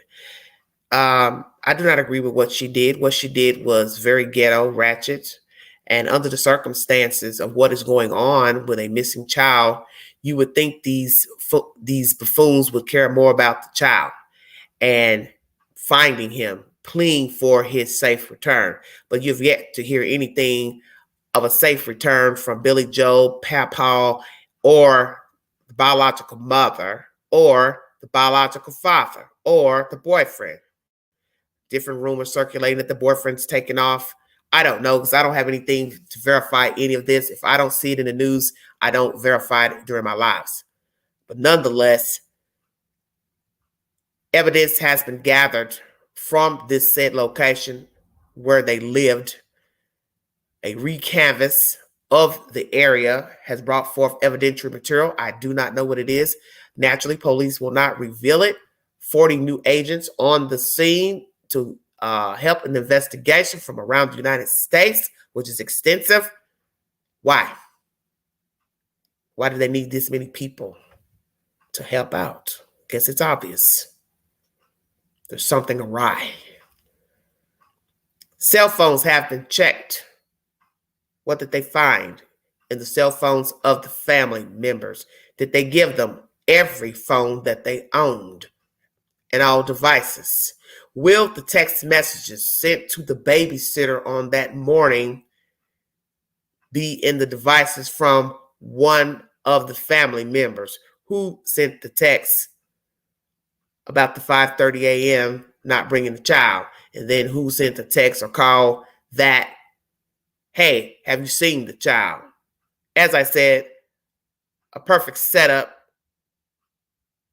to implicate even the babysitter, if indeed that was the motivation. Hey, have you seen the child? You knew where the child was. You called. If indeed one of you is behind the disappearance of Quentin, then that means you called the babysitter deliberately to ask her, has she seen the child? Why would you ask her? You didn't take the child there that morning, so why would she be seeing your child? Wouldn't your child be in the house? I would assume you didn't have to work, so why would I see your child? Yes, the pool has been drained. What has been found? Nothing has been revealed. Nothing has been revealed that anything was in the drainage pipes. Naturally, if the child was found dead in the pool, that would already be revealed. They recovered her body. So we know naturally there's no body in the pool. Why was the pool non-functioning? That's a great question as well. You have children there. Most people, as I said, like to teach their children how to swim very young. So why was the pool non-functioning? The fact that Billie Joe posted to Facebook and now the post is deleted, asking for help. Why the fuck do you care about a swimming pool that you didn't even have working in the first place and a child is missing? And you're running around busting up into people's houses, cursing them out, bringing an entourage with you, seen on the girl's camera, Diana's daughter. And the only thing you can do is go to Facebook after that, posting stupid stuff about a swimming pool and needing help. Yes, you should be able to see through the bottom of a pool. That's why I said that. But obviously, if the pool was dirty, that's why they drained it. That's the only logical reason I would have for them draining the pool. But nonetheless, you all are all out of sorts. You're not pleading for the child. You're running all up in people's houses. Then you're posting stupid stuff on social media about needing help with a pool that you weren't even using in the first place. You know what? Billie Joe, let me talk to you for just a second before I check out of here. You make enough money to pay to have that pool clean. And if you couldn't afford the damn pool, then seal it up and put some damn grass on top of it. You got kids to take care of anyway. Why not offer them some lawn to run around? But hey, you all aren't really in the watching kid business. That's kind of obvious from what the babysitter has told us about the children running around and playing in the ditch. An accident waiting to happen, get hit by a car, kidnapped, anything. You took those kids in to save face for whatever reason. I don't know the real reason for you getting custody. I just assumed the state was involved because that's usually what happens when people get custody of children. Usually the state has been involved. Some of you bickering back and forth. Oh, she said the state wasn't involved. Okay, you still got to ask the common sense question. Then why would this girl want her mom to have custody of her children? She can't take care of them. I want you to think about that for a second. See, this is why I tell people when they want to come in and argue something that you don't know anything about. Why would she want her mother to take care of her children if the state wasn't called, an investigation wasn't done? Why would she want this woman to take care of her children and then go get knocked up and have baby number 3? I'll wait. See, we don't even know when the woman got custody of the kids because I haven't looked at any documents to verify the date of signing custody of the kids. But nonetheless, she wasn't watching the children. She wasn't minding the children. She left those kids with Leilani, and she made sure she would be the sole provider financially for the children as far as milk, formula, clothes, so on and so forth. She just put her name on the documents for whatever reason, but had no intention of actually minding the kids, watching the kids, making sure their daily needs were taken care of, except for letting them stay in that house. That's all Billie Joe has done. Because if I'm to believe the babysitter's account of the children coming there with no milk, no formula, dirty, her asking her about clothes, that didn't make any sense. Because why would a babysitter be asking Billie Joe, the grandmother, about clothes for the children? That's something you would ask if indeed you were taking care of the children yourselves. So what really was the fuck going on with all these people and these babies? Because she did say there were times she was keeping the children when the mother didn't have to work. So is that what she's referencing? Children staying over longer and didn't have a change of clothes. Well, how about this? Why am I texting when I can just walk down the street and knock on the damn door? Hey, I need a change of clothes. Hey, I need some diapers. Hey, I need some pull-ups. Hey, I don't want to do this anymore because I'm tired of calling and texting you all about your own kids. How about that? See, that's where I had a problem with the babysitter. I would have folded with this situation because in her Facebook Live, she tells you, I saw signs that something wasn't right. So one's going to ask Diana, well, at what point in the 6 months to 10 months of keeping the children did you see something awry with Billie Joe, the bio mother, boyfriend, so on and so forth, to continue to keep the kids? She tells you initially in the Facebook Live, well, I didn't know anything about any of them, but I did see signs. So at what point did you see signs that something wasn't right with the bio mother, Billie Joe, whoever? Day 1, day 5, week 2, week 3? And why didn't you bow out? Why keep calling somebody and texting them, not getting an answer to your questions? Seeing the children with bruises, not knowing where they're coming from, not knowing if they're intentional or not by another human or adult. Why continue to be in the midst with these strangers? Because in the end, as someone said in the chat today, you were a stranger to them, taking care of their children, and they were strangers to you. And at some point of you dealing with Billie Joe and Leilani, you saw signs that these people were not right. You got information of possibly criminal backgrounds, things they were doing, probably whispers from the neighbors. You should have bowed out. Because now you're in a rift with these strangers after you allegedly tried to be nice to them and keep their children. And look at the end result now. Busting up in your house, turning this information over to the news. Don't know if there'll be a criminal investigation pertaining to this video or not. If you will follow through with pressing charges against Billie Joe, her bringing an entourage over, one of them's cursing at you on the video, just ratchet behavior.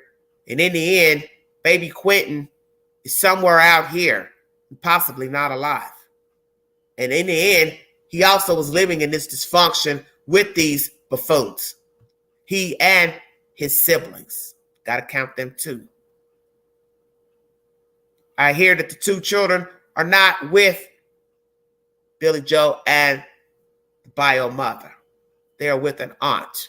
Is she fit to have those children? See, the cycle can continue. Because in the end, that's all this story is about. A vicious cycle.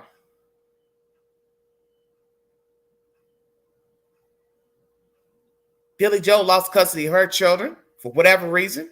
Don't know the circumstances and who took care of them, if they went to the staged care.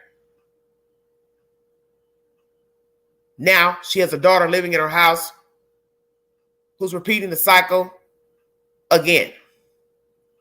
She ends up getting custody of the children for whatever reason. State may have been involved, not, don't know, don't have verification. But in the end, it's common sense. She still had custody of the kids. So that still means something was awry for there to be an exchange of her signing a document. What is that to argue over? Something was wrong. Ding. Who gives a fuck if the state was involved or not? You just don't sign your kids over to somebody and then still keep making babies. Exactly, like mother, like daughter. And now a whole baby's missing. So will we find out that the state was investigating this family for abuse and neglect of the children? What will happen to Billie Joe? Because eventually something has to be done. She was the sole custodian of the children. But I believe she was letting her daughter have a redo at motherhood and let her fend for the children, do everything for the children. And the only exchange was they could stay in her house. But then we get information of a legal document. She wanted these people out of her house. Damage, theft. So how are you going to put the kids out and you're the legal custodian? Explain that. Was she tired of dealing with everybody and didn't give a damn and thought it won't matter because I'm done, I'm fed up, I don't want the kids here, I don't want my daughter here? Did all this come up in a blow up the night beforehand? And the issue of her having to pay child support, Leilani, that was 1 week filed in a court before the child was reported missing. She has to start paying child support to Jody. Did I say Jody? Oh, sorry. Billie Joe. Starting November 1st. I do believe this is the reasoning that the child has disappeared. This could be the motive for harming the child. One child less to take care of, one less child to have to pay child support to my mother because I don't intend on raising the other boy. I'll just let one child go by my hands, kill him, knock him off, and only have 2 children to take care of. Is that what happened? Is that the motive for baby Quentin getting gone? Leilani did not want to be paying child support for 2 children to her mother. The fact that she would be facing eviction and don't know where she would go and have to possibly sleep on the street with all 3 children. No help from her mother, no shelter. And also, what? Because this story is off. Because what you have to ask yourself is the intent from Billie Joe. Did she really want them out of her house? Did she just want them out, but still try to take care of the children? But how are you going to do that when you didn't do a good job in dealing with the babysitter? And you stay out of town for work, then who will be taking care of the children if indeed you put your daughter out and she's on the street? She can't live on the street with the children. So how do the children fit into your schedule of working out of town, you and your husband? So you have to ask all those questions. Because when you're filing documents to tell somebody I want you out my house and I want your kids out, then how are you going to remain the custodian? Too many questions and no answers. And after seeing how volatile she got inside of Miss Diana's house, you should know that that behavior was going on in the house with the children, amongst possibly all parties. Who's to say they all weren't beating up on each other? It's obvious that Billie Joe likes to get crunk. So who's to say she wasn't beating up on Papaw, beating up on Leilani, beating up on the boyfriend, beating up on the kids? You don't know. Who's to say Billie Joe didn't hurt the little boy? Got too crunk, too drunk, popped a couple of pills, swiped the kid in the face, knocked him down. You don't know. We don't know because we weren't there. But we know they're all dysfunctional, and that's enough for me. They're all gutter trash. And I'm going to say that